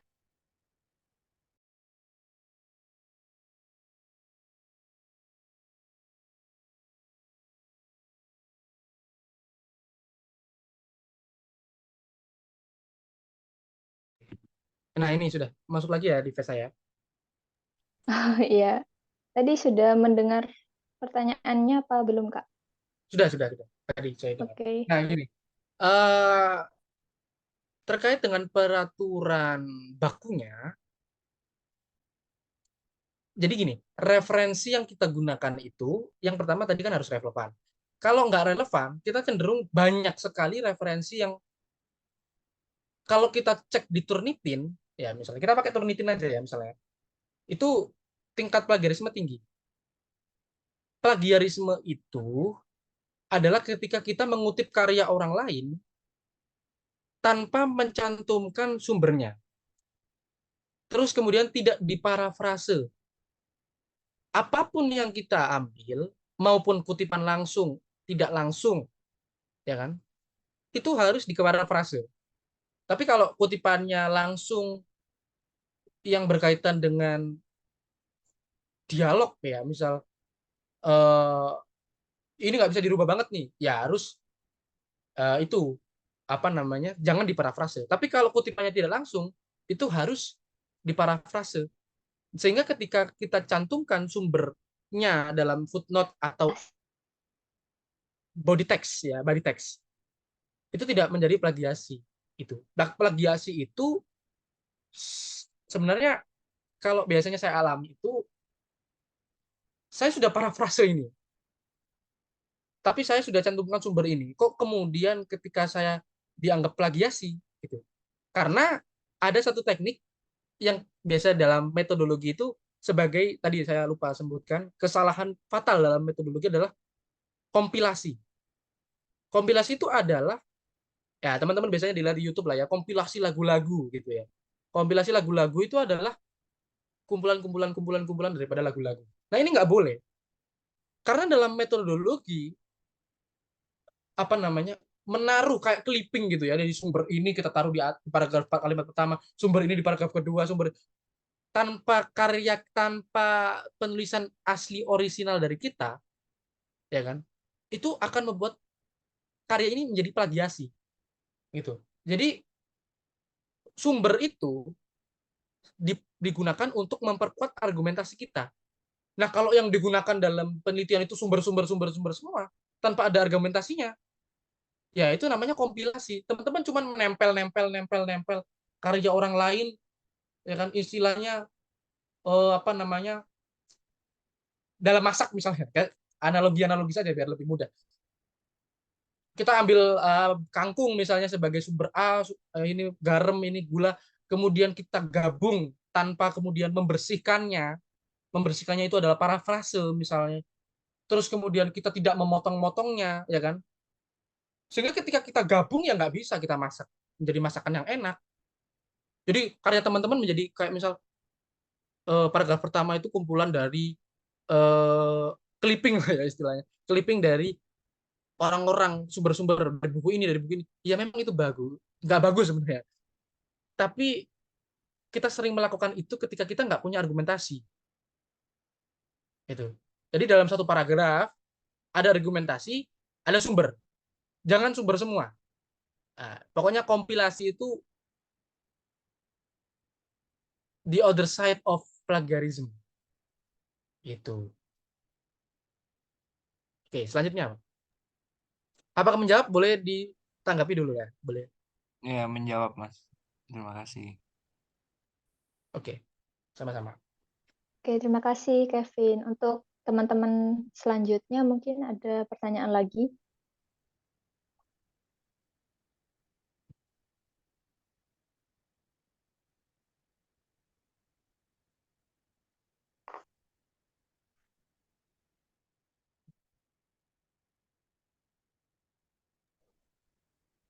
Oh, oke. Kita beralih ke chat Zoom terlebih dahulu ya, Kak ya. Jadi ada yang tanya nih dari Zain, dari tim Beda Server. Halo Kak, terima kasih atas pemaparannya. Saya izin bertanya, tadi Kak David ada mention untuk sebuah penelitian kalau tidak mengikuti tren. Mungkin kalau boleh diulangi Kak, argumen Kak David mengenai hal tersebut terkait tren nih. Sekarang kan lagi banyak research yang bertemakan SDGs, terlebih lagi kalau ngomongin lomba, sehingga berpengaruh dengan tren penelitian saat ini. Kalau kita melihat dari sudut pandang perlombaan, bagaimana agar karya ilmiah kita bisa tetap kompetitif, semisal urgensi penelitian kita nggak se-urgent yang lain. Gitu. Terima kasih. Bisa langsung Oke. dijawab, Kak. Ya, maksud saya dalam soal tadi eh, tidak populer ya kan. Tapi kalau tidak populer itu ya tergantung dari aturan perlombaan. Kalau aturan perlombaannya itu misal kita tadi sustainable development goals ya kan. Ya itu kan memang tema sekarang ya. Nah, kita harus memakai itu. Tapi juga kita pilihlah dari 30 SDGJ 30 ya. 30 itu yang eh, sekiranya kurang dibahas oleh orang lain gitu. Ya kan? Sehingga yang dimaksud unpopular adalah tidak begitu diperhatikan oleh banyak orang. Kalau misal sudah ada aturannya. Tapi kalau tidak ada aturan, misal kita tema misal politik misal atau budaya misal. Nah, pilihlah tema-tema yang dalam bahasa Jawa itu namanya, ini teman-teman dari UNED ya, babat alas lah ya. Babat alas itu artinya teman-teman memilih field yang yang jarang dikuasai oleh orang lain. Saya kasih contoh. Dulu itu ada peneliti dari luar negeri. Saya saya lupa ya Allah namanya. Ben Anderson, kalau nggak salah Ben Anderson atau siapa ya? Saya lupa ya namanya. Itu menjadi terkenal, salah satu alasannya selain dari kehebatan dia untuk mengelola akademik adalah dia meneliti persoalan-persoalan yang belum diteliti oleh penelitian-penelitian yang lain. Istilahnya dia membuka ladang di negeri yang jauh sana gitu, yang belum pernah dijamah oleh orang lain. Itu membuat penelitian Anda menjadi dilirik kan pastinya. Kalau teman-teman meneliti yang sudah banyak sekali teman peneliti-peneliti itu fokuskan, ya teman-teman harus mencari perbedaan. Lagi-lagi kan teman-teman harus mencari perbedaan dari penelitian teman-teman yang lain gitu. Daripada kita kesusahan mencari perbedaan dari persamaan yang begitu sekian banyaknya, alangkah baiknya kita mengambil tema yang introvert lah ya, tema introvert di sana gitu. Dari field atau field research yang belum pernah dijamah oleh orang lain gitu. Tapi kalau sudah ditemakan tadi SDG tadi, ya carilah yang dari 30 sub bidang development goals itu yang yang apa ya? Ah ini menarik nih, tapi orang bahas ini jarang. Misal apa ya di situ sampah gitu misalnya. Sampah juga banyak ya. Teman-teman bisa pilih lah apa yang kurang populer dari 30 tema SDG gitu. Misal gitu lah. Oke. Aku mungkin minta respon kalau ada respon. Oke, dipersilakan Zain. Apakah ada feedback atau sudah cukup? Oke, menjawab nih Kak. Oke. Tapi kalau nggak Untuk menjawab beneran nggak apa-apa ya di respon ya. ya, untuk selanjutnya mungkin dari ini Adi Firdaus. Silakan Adi. Boleh. Baik, terima kasih dari MC selaku kesempatannya. Terus untuk ada Fik juga, mohon maaf sebelumnya nggak bisa on cam karena nggak bisa pakai virtual background karena join di HP. Nah, yang mau saya tanyakan itu buat meneruskan pertanyaan pertama tadi dari agak nyambung juga sama pertanyaan Kevin yang pertama tadi. Jadi mengenai referensi, nanti kan bakal ditaruh di daftar pustaka ya Kak ya. Terus tadi sempat disinggung juga sama Kak Davi kalau misalkan kita kebanyakan referensi terus kayak di daftar pustaka penuh gitu nanti bisa dicurigai plagiasi. Nah, yang mau tanyain itu normalnya idealnya gitu seberapa banyak gitu Kak buat referensinya di KTI. Apakah mungkin acuannya 1 halaman atau 2 halaman atau gimana gitu Kak. Terima kasih. Iya, saya agak bingung ya. Sebenarnya acuan baku dari referensi atau jumlah referensi itu eh, nggak ada ya. Tapi kalau biasanya saya pakai misalnya kalau KTI misal KTI keseluruhan ya harus 20 halaman dari panitia misal. Itu biasanya saya kasih 1,5 gitu. Yang penting adalah bukan seberapa besar dari kuantitas daftar pustaka itu. Yang penting adalah apakah dari semua daftar pustaka itu punya relevansi. Kalau ternyata relevansi dari semua daftar pustaka itu besar, maka ketika kuantitasnya besar, it's not problem. Gitu. Jadi bukan seberapa besar kuantitasnya, tapi ya syukur-syukur proporsional. Jadi jangan misal cuman 5 atau 10, ya 10 bisa lah ya. 5 gitu misal itu jangan itu sedikit banget. Tergantung sebenarnya gini ya. Kalau teman-teman terbiasa, saya juga belum terlalu terbiasa ya dengan menulis ya. Tapi berdasarkan konsultasi saya itu, kalau teman-teman terbiasa menulis karya ilmiah, teman-teman sudah tahu seberapa referensi yang bisa membayangkan lah ya, seberapa referensi yang diperlukan, yang dibutuhkan dalam karya ilmiah teman-teman. Objek ini kira-kira membutuhkan berapa referensi ya, gitu. Objek ini, pertanyaan ini kompleks nggak ya? Kalau kompleks ya pastinya butuh banyak, ya kan? Kalau kompleks ternyata dikit, yang keliru kan. Kalau kompleks ternyata banyak, juri nggak nganggap itu akan banyak. Wah ini terlalu banyak, enggak. Juri akan melihat, oh iya memang pembahasan kamu kompleks, sehingga kamu butuh referensi yang banyak. Itu. Jadi tergantung kebutuhan. Lihat dulu teman-teman, variabelnya itu banyak apa enggak, teorinya butuh banyak apa enggak, konsep-konsepnya banyak apa enggak, terus kompleks apa enggak, ya kan? Itu nanti menyesuaikan dengan kebutuhan referensi. Itu secara natural saja gitu. Nggak ada ketentuan baku ya sebenarnya. Terlalu banyak ya, misal eh, bahkan disertasi situ aja apa namanya, referensi ya, meskipun nggak harus dicantumkan ya, itu 60 ya, 60 buku. Jadi banyak sekaligus relevan. Itu. Ada respon? Oke Kak, menjawab. Terima kasih. Oke. Oke, terima kasih. Mungkin dari teman-teman yang lain nih, kalau ada pertanyaan, boleh banget ditanyain. Oh iya, saya tadi mau nambahin dikit deh. Yang Iya. kita itu. Di sini ya. Jadi teman-teman pentingnya konsultasi tadi. Ketika teman-teman konsultasi kepada guru misalnya, atau atau ke dosen, atau ke teman-teman komunitas mahasiswa ilmiah misalnya, teman-teman akan diberikan rujukan-rujukan. Nah, itu. Nah, teman-teman lihat rujukan-rujukan ini beranak pinak enggak? Maksudnya butuh komplemen lain enggak? Butuh pelengkap-pelengkap data yang lain enggak? Gitu. Apalagi penelitian teman-teman bukan penelitian sumber primer. Kalau kan ada sumber primer, ada sumber sekunder.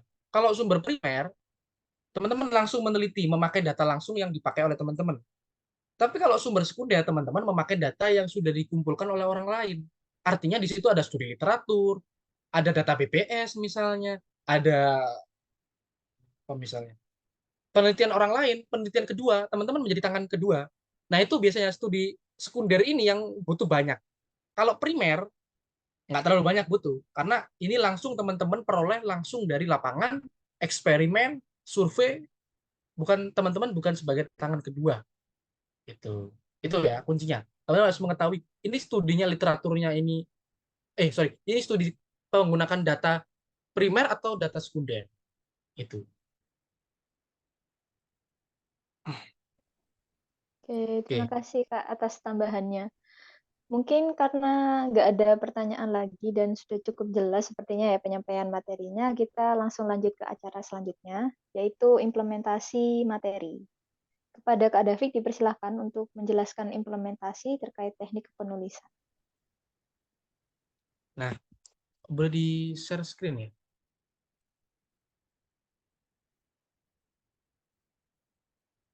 Oke.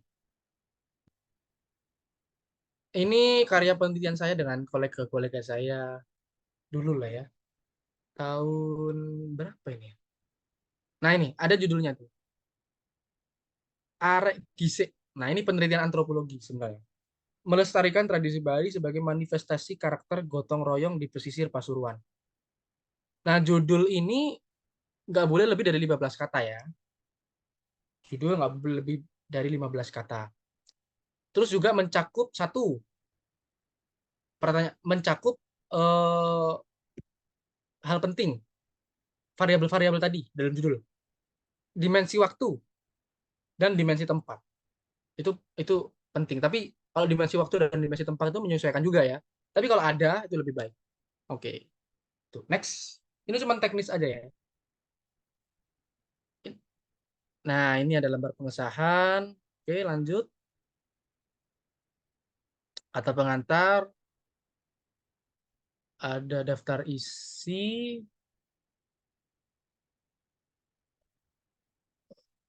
Nah, ini abstrak. Sebenarnya abstrak saya dalam penelitian ini nggak sesuai standar ya.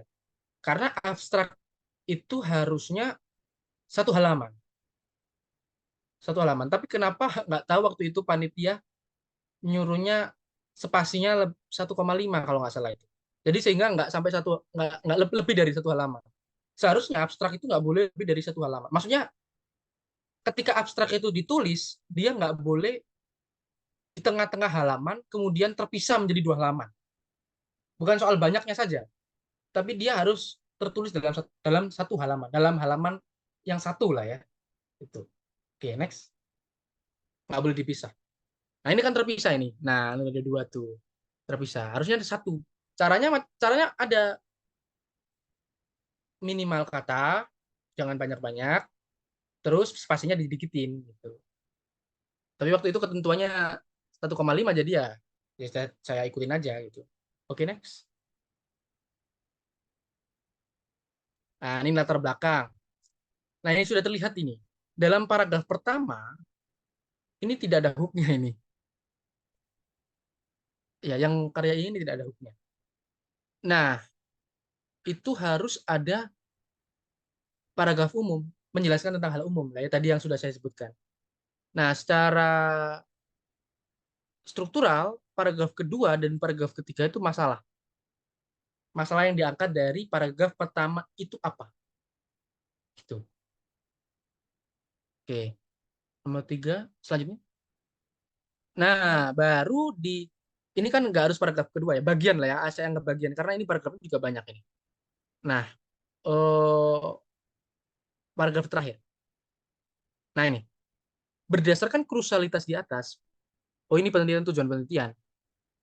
Nah, tujuan penelitiannya itu juga termasuk dalam hipotesis, menjelaskan bahwa sebenarnya tradisi peraunan dan petik laut sebagai manifestasi karakter gotong royong itu ada, ya kan? Dan tujuannya adalah serta mengidentifikasi peran arek gisik dalam melestarikan tradisi bahari tersebut. Itu, teman-teman, kalau dalam Jawa Timur kan macam-macam ya. Saya juga kan dari Jawa Timur, saya dari Pasuruan ya. Itu ada arek gisik namanya. Nanti bisa di-share ini. Oke, ada rumusan. Rumusan masalah. Rumusan masalah ini saya koreksi ya. Yang ini rumusan masalah ini sebenarnya tidak terkait dengan pertanyaan penelitian. Penelitian itu setelah rumusan masalah itu berbeda. Gitu. Rumusan masalah itu adalah penjabaran konkret, penjabaran inti dari bagian kedua bagian kedua latar belakang tadi sebagai permasalahan ada di rumusan masalah. Kemudian ada pertanyaan penelitian sendiri. Nah, itu harus dibedakan. Nah, oke, selanjutnya ada tujuan. Tujuannya adalah signifikansi akademis dan signifikansi ilmiah. Signifikansi akademis dan signifikansi praktis. Nah, pentingnya ilmu teman-teman terhadap ilmu pengetahuan, penelitian ini penting nggak buat ilmu pengetahuan? Juga penting nggak bagi praktis? Oke, next. Manfaat. Nah, ini pembahasan. Ini apa ya? Tinjauan pustaka. Sorry. Tinjauan pustaka ini biasanya saya pakai trik yang seperti ini. Jadi dari judul itu ada beberapa variabel. Variabelnya macam-macam kan. Nah, ini variabel 1 ada tradisi bahari dan masyarakat pesisir Pasuruan. Dari judul tadi itu kan dipecah. Itu kan ada variabel-variabel toh. Ada 2 variabel sekiranya, lebih atau dipecah dalam tinjauan pustaka. Dijelaskan secara akademis dalam tinjauan pustaka setiap variabel-variabelnya. Itu. Oke, lanjut. Nah, ini karakter gotong royong. Oke, karakter gotong royong ini variabel yang lain. Oke, lanjut. Nah, arek gise ini termasuk variabel kan? Arek gise ini sebagai variabel juga termasuk sebagai subjek penelitian, termasuk juga objek penelitian. Karena dia persons. Kenapa dia sebagai objek? Karena ya kita sedang meneliti mereka. Apa yang kita teliti adalah mereka gitu. Tapi mereka juga menjadi subjek. Karena mereka ikut dalam mendefinisikan kebenaran terkait diri mereka sendiri. Nah, oke, lanjut. Nah, ini jenis penelitian teman-teman ini apa? Kualitatif kayak, kuantitatif kayak, atau kualitatif analitik, kualitatif deskriptif, kualitatif komparatif, kualitatif holistik, kualitatif apa tadi yang saya sebutkan tadi? Kualitatif historis gitu ya. Atau kuantitatif. Bisa kuantitatif non reaktif, kuantitatif eksperimen, kuantitatif survei dan macam-macam. Nah, ini tadi yang saya sebut, petakan subjek dan objek dalam penelitian. Oke, next. Objeknya kebetulan di sini ada tradisi bahari lah ya.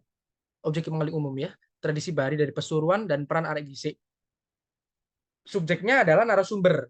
Saya waktu itu penelitian ini karena penelitian ini kualitatif deskriptif, ya maka pakai narasumber untuk diwawancarai. Oh ya, juga terkait waktu dan tempat penelitian ini ada dalam metode penelitian. Karena biar tahu sebenarnya skop waktu dari penelitian teman-teman ini di mana dan kapan. Gitu. Itu penting. Oke, selanjutnya. Prosedur. Prosedur ini penting juga. Nah, teman-teman menjelaskan prosedur penelitiannya bagaimana. Kemudian ada teknik pengumpulan data. Teknik pengumpulan data itu ada satu, di situ ada kajian pustaka, studi literatur. Ini termasuk dalam bagian sumber sekunder. Nah, yang kedua ada angket. Kenapa kok sumber sekunder? Karena kajian pustaka ya saya dapatkan dari karya-karya jurnal-jurnal, ya kan, yang sudah ditulis oleh orang lain. Oke, selanjutnya ada angket. Nah, ini saya sebar angket. Angket ini ya survei lah ya, survei. Oke, lanjut ke bawah, ke bawah, ke bawah. Ada wawancara. Wawancara ini juga termasuk sumber primer. Karena saya mendapatkan data itu secara langsung, saya bukan tangan kedua. Nah, kemudian ada teknik analisis data. Lanjut. Karena ini penelitiannya kualitatif deskriptif, maka penggunaan teknik analisis datanya ya bersifat deskriptif. Meskipun di situ ada data yang bersifat kuantitatif, maka pakai statistik deskriptif gitu. Mungkin teman-teman sudah tahu lah ya, statistik deskriptif ada statistik inferensial, tapi saya pakai statistik deskriptif itu. Jadi cuma menjelaskan saja. Oke, lanjut kerangka berpikir. Kerangka berpikir ini ya struktur lah ya, struktur berpikir teman-teman, sebab-sebabnya, akibat-akibatnya. Ya, lanjut. Oke, selanjutnya ada pembahasan. Pembahasan ini adalah penjelasan dari pertanyaan penelitian. Kalau pertanyaan penelitian teman-teman ada dua, ya ada dua, maka pembahasannya juga harus dua, subbab bahasan. Gitu.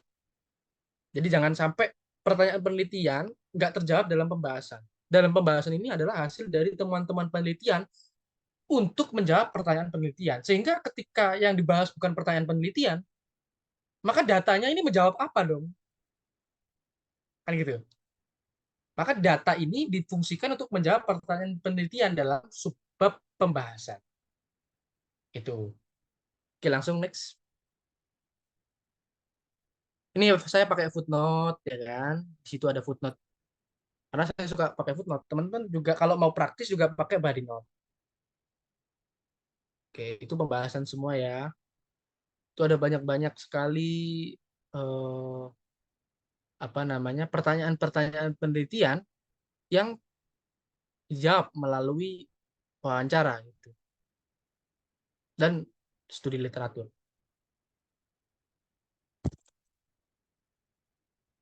Nah, maaf ya, sinyalnya jelek lagi. Nah, lanjut. Oke, ini bahasanya panjang sampai bahas Nyi Roro Kidul itu saya. Karena ini terkait dengan antropologi ya.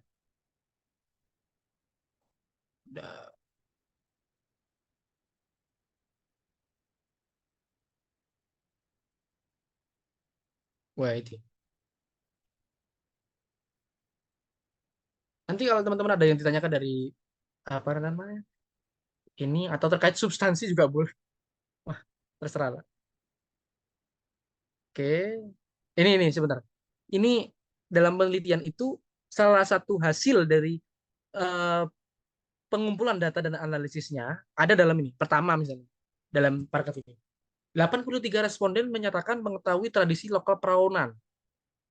Ya kan? 16 responden tidak mengetahuinya. Ini deskriptif.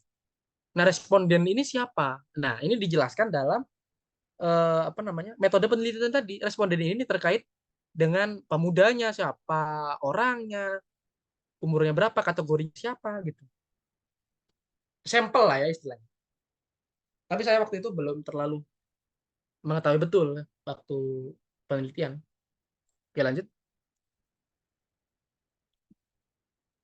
Karena penelitian ilmiah itu bukan soal penyajian data, bukan soal penyajian grafis, bukan soal penyajian kata saja, tapi juga pengelolaan data. Itu yang paling penting. Yang hasilnya ditemu. Nah ini, penutup. Pertanyaan penelitian saya ada 3. Maka kesimpulan terdiri dari 3 bagian juga. Boleh ada 3 paragraf lah, boleh 3 bagian. Bagian itu bisa terdiri dari satu bagian 2 paragraf boleh lah ya. Atau 1 bagian 1 paragraf terserah. Tapi konteksnya itu bagian. Itu terkait dengan pertanyaan penelitian. Nah, pembahasan tadi kita simpulkan, kita apa ya bahasa mudanya, kita sintesiskan dalam satu kristal yang lebih mudah, lebih singkat, lebih tegas dalam kesimpulan. Pertanyaan penelitian apa? Misal, tadi boleh scroll ke atas enggak? Pertanyaan penelitian. Saya kasih contoh biar di rumusan masalah karena waktu itu tidak ada, saya belum memakai pertanyaan penelitian di bagian pendahuluan. Pertanyaan ada apa? Sorry. Nah ini pertanyaannya ada 2. Oh ya ini ada 2 ini saya. Tapi 3 ya. Oh yang ketiga itu adalah hasil analisis data. Oke. Berdasarkan bagaimana sejarah dan perkembangan tradisi bahari di pesisir Pasuruan sebagai manifestasi karakter gotong royong. Bagaimana peran arek gisik melestarikan tradisi bahari di pesisir Pasuruan? Oke, kita jawab di kesimpulan.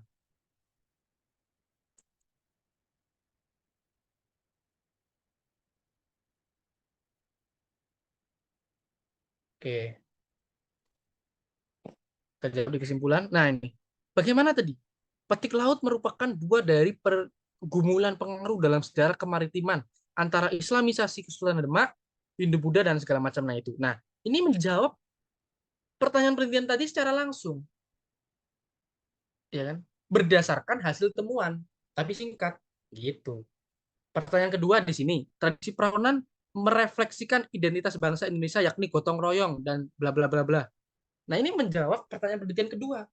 Nah, terkait dengan ini yang bagian ketiga, ini adalah benar-benar kesimpulan. Kesimpulan dari 2 kesimpulan di atas. Berdasarkan data-data. Tapi kalau pertanyaan penelitian teman-teman itu nggak nyambung dengan kesimpulan, saya sering diberitahu kalau sama teman-teman mahasiswa yang sudah lulus gitu ya. Kalau kesimpulannya itu nggak menjawab pertanyaan penelitian sama sekali, atau kurang bahkan menjawab pertanyaan penelitian, biasanya sidang skripsi itu susah gitu ya untuk mendapat nilai bagus gitu. Karena pertanyaan penelitian harus dengan cepat, lugas, dan tepat dijawab dalam kesimpulan. Ini seperti itu. Oke, lanjut. Habis kesimpulan ada saran. Saran atau rekomendasi ya bagi pihak-pihak terkait, stakeholder terkait.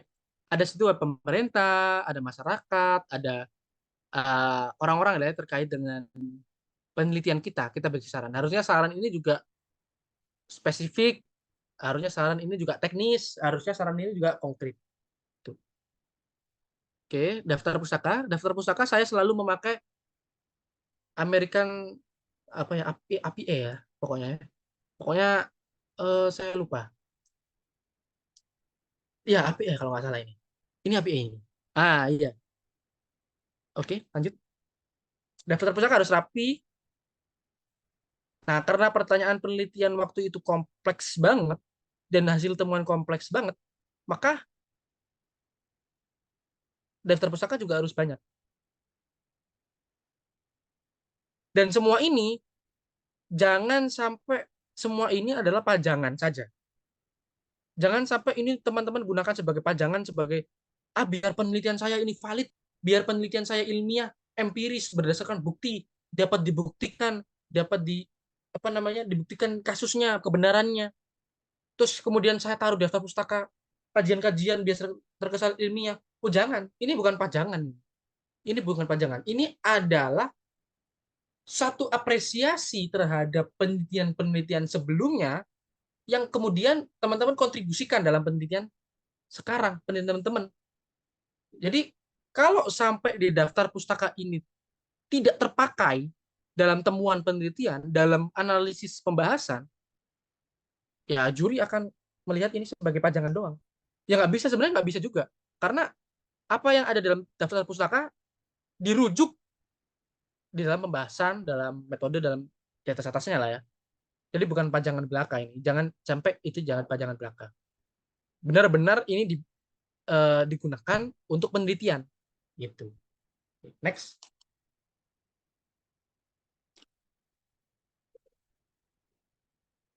Nah itu.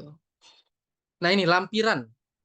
Tadi saya sempat singgung juga, kalau teman-teman ingin datanya itu dipercaya ya oleh orang lain, bukan falsifikasi atau memalsukan data, maka di dalam lampiran juga harus mencantumkan proses daripada eh, pengumpulan data. Ini saya waktu SMA ini ya. Ini proses wawancara dengan Lurah Mandaran Rejo, Kota Pasuruan bersama tim saya itu. Kebetulan saya waktu itu menjadi ketua tim dan teman-teman saya itu sekarang juga melakukan penelitian juga. Waktu itu saya mewawancarai terkait dengan proses penelitian ya waktu itu. Terkait dengan objek penelitian Arek Gisik tadi. Nah, ini saya wawancara dengan Ketua Karang Taruna Pantura Bangkit. Itu. Terus ada juga wawancara dengan siapa nih? Lurah Ngemplak Rejo, Kota Pasuruan. Nah, nah ini hasil penelitian angket perawanan. Itu. Itu ada saya waktu itu bentar, sabar. Agak ke atas. Nah, apakah Anda mengetahui tentang tradisi lokal perawanan dan dari pesisir Pasuruan, Peti Laut, tapi beda, sorry. Antara perawanan dan Peti Laut beda. Itu 170 jawaban responden itu menjawab iya, tapi juga ada yang menjawab tidak. Ini saya demonstrasikan hasil penelitian, saya sedang presentasi misalnya. Ternyata dalam penelitian ini kan kita bisa menafsirkan bahwa mayoritas dari anak muda, karena saya sudah jelaskan responden di awal tadi terdiri dari anak muda umurnya sekian, domisilinya Pasuruan, maka anak muda Pasuruan ada yang nggak mengetahui sebenarnya soal tradisi lokal perawanan, tapi sedikit itu. Ada juga yang nggak mengetahui bahwa tradisi lokal perawanan itu sebenarnya adalah tradisi ciri khas yang dimiliki oleh masyarakat pesisir Pasuruan gitu. Ya kemudian ada gejala-gejala antropologis soal tradisi perawanan yang serupa di tempat lain, ya itu pasti akan berbeda. Penerapannya berbeda, konsep filosofisnya berbeda, dan perawanan di Pasuruan itu memiliki keunikan terkait dengan praktis dan filosofisnya sendiri. Nah, ini. Apakah Anda pernah mengikuti? Ya nah ini sebenarnya saya juga nggak bisa terlalu banyak dalam analisis statistik ya. 31%, 34% dan 33% ini ada yang tidak pernah dan hanya mengikuti soal tradisi lokal perawanan. Tapi apakah kita mengetahui dari 34% ini, apakah dia adalah yang mengetahui tradisi lokal perawanan di survei sebelumnya, di variabel sebelumnya? Ya kita kan nggak tahu. Apakah yang tidak pernah melakukan ini adalah orang yang mengetahui dalam variabel di atasnya, apakah berkesinambungan? Kan kita nggak tahu. Nah ini sebenarnya analisisnya lebih dalam statistik inferensial. Nah seperti itu. Ini statistik deskriptif, cuman menjelaskan saja. Apakah Anda setuju tradisi ini diadakan pasca COVID? Ya setuju, banyak yang setuju, tapi ada juga yang nggak setuju. Nah, ini siapa yang tidak setuju kan gitu? Apa alasan mereka untuk tidak setuju? Nah, itu juga dijelaskan harusnya dalam penelitian. Tapi tidak tahu saya jelaskan nggak ya waktu itu ya. Ya saya lupa ya pokoknya. Nah, selanjutnya. Ini ada datanya. Datanya. Oh, ini nggak bisa dilihat. Jangan di zoom nggak apa-apa. Ini ini data dari Google Documents yang sempat saya survei. Ya kan saya waktu itu pakai Google dokumen ya kan. Oke. Terus ada ini ya ini bukti-bukti antropologis lah ya. Sumbernya Arsip Nasional Republik Indonesia. Matra Maritim Pesisir Pasuruan. Jadi dulu seperti ini. Ini saya masih ingat ya bisa menjelaskan tapi lain kali aja ya, lain waktu. Ini lanjut lanjut.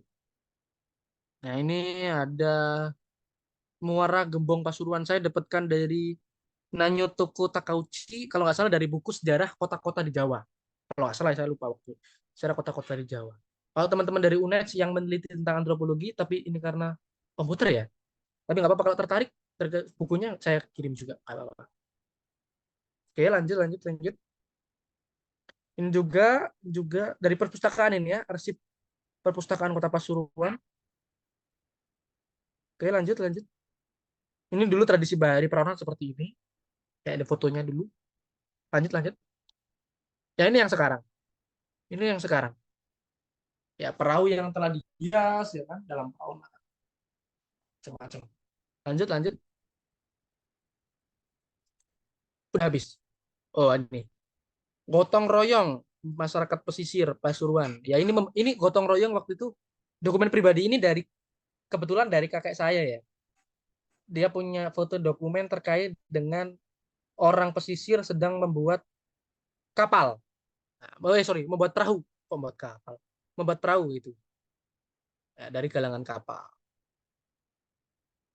Ini ada, wow ini anak-anak pesisir yang lagi nyari ikan ya kan di luar samudra yang luas. Di pesisir Pasuruan juga ini. Sudah ada perahunya itu di sebelah kanan tuh. Itu foto asli saya. Dokumen pribadi itu dicantumkan juga harus itu wajib. Dokumen pribadi. Ya kan? Kalau dokumen pribadi, kalau dokumen orang lain dokumen orang lain. Itu dari kakek saya juga itu. Nah, lanjut lanjut.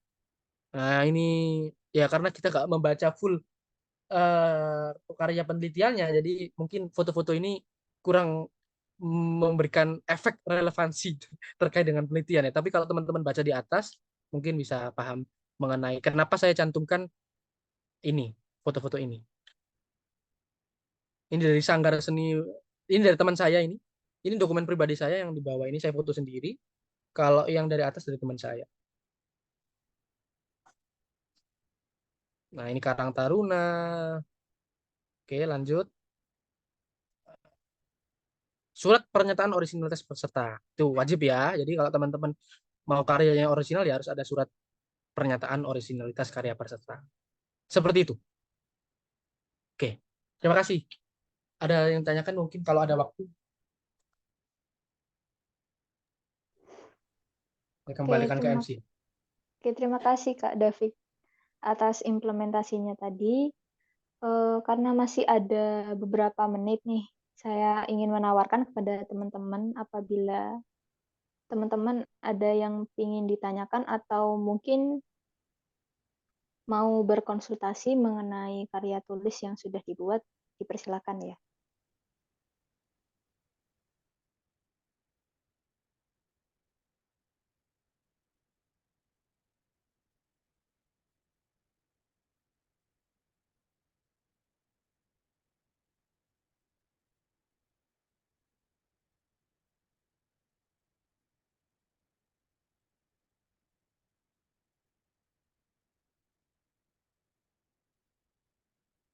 Oke, ini ada yang tanya tadi dari chat random question katanya. Itu waktu pembuatannya 1 bulan ya, kalau nggak salah 1 bulan lebih, sedikit lebih 10 hari kalau nggak salah.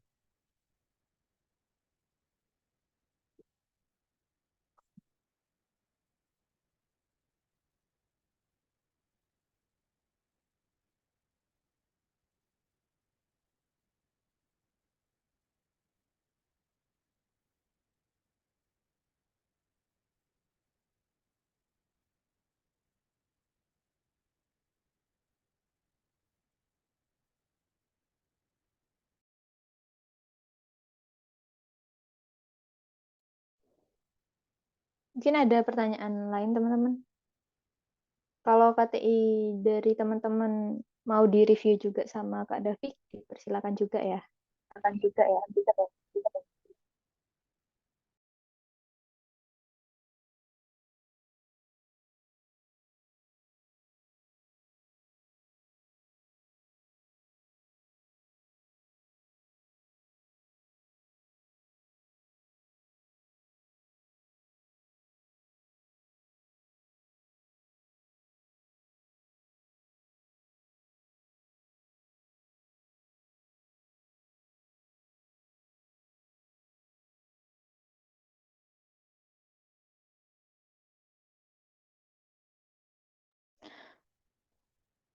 Oke, karena udah nggak ada yang ditanyain lagi nih,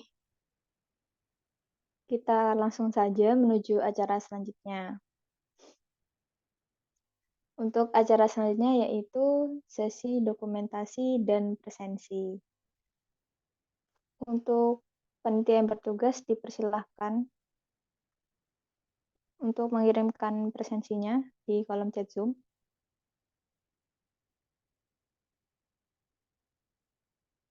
Oke, bisa diisi ya teman-teman presensinya. Presensinya akan dibuka selama 10 menit, jadi bisa cepat-cepat diisi nih. Nah, kalau ada error atau terkendala, bisa menghubungi panitia, ataupun bisa langsung raise hand ya, untuk menyampaikan kendalanya itu di apa, di bagian mana gitu.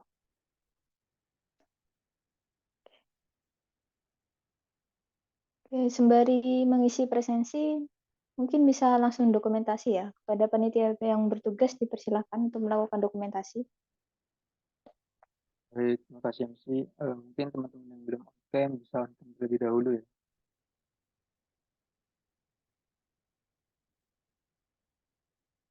Mungkin bisa langsung dimulai aja. 1, 2, 3. Oke, slide kedua. 1, 2, 3. Baik, saya kembalikan kepada MC. Oke, terima kasih panitia.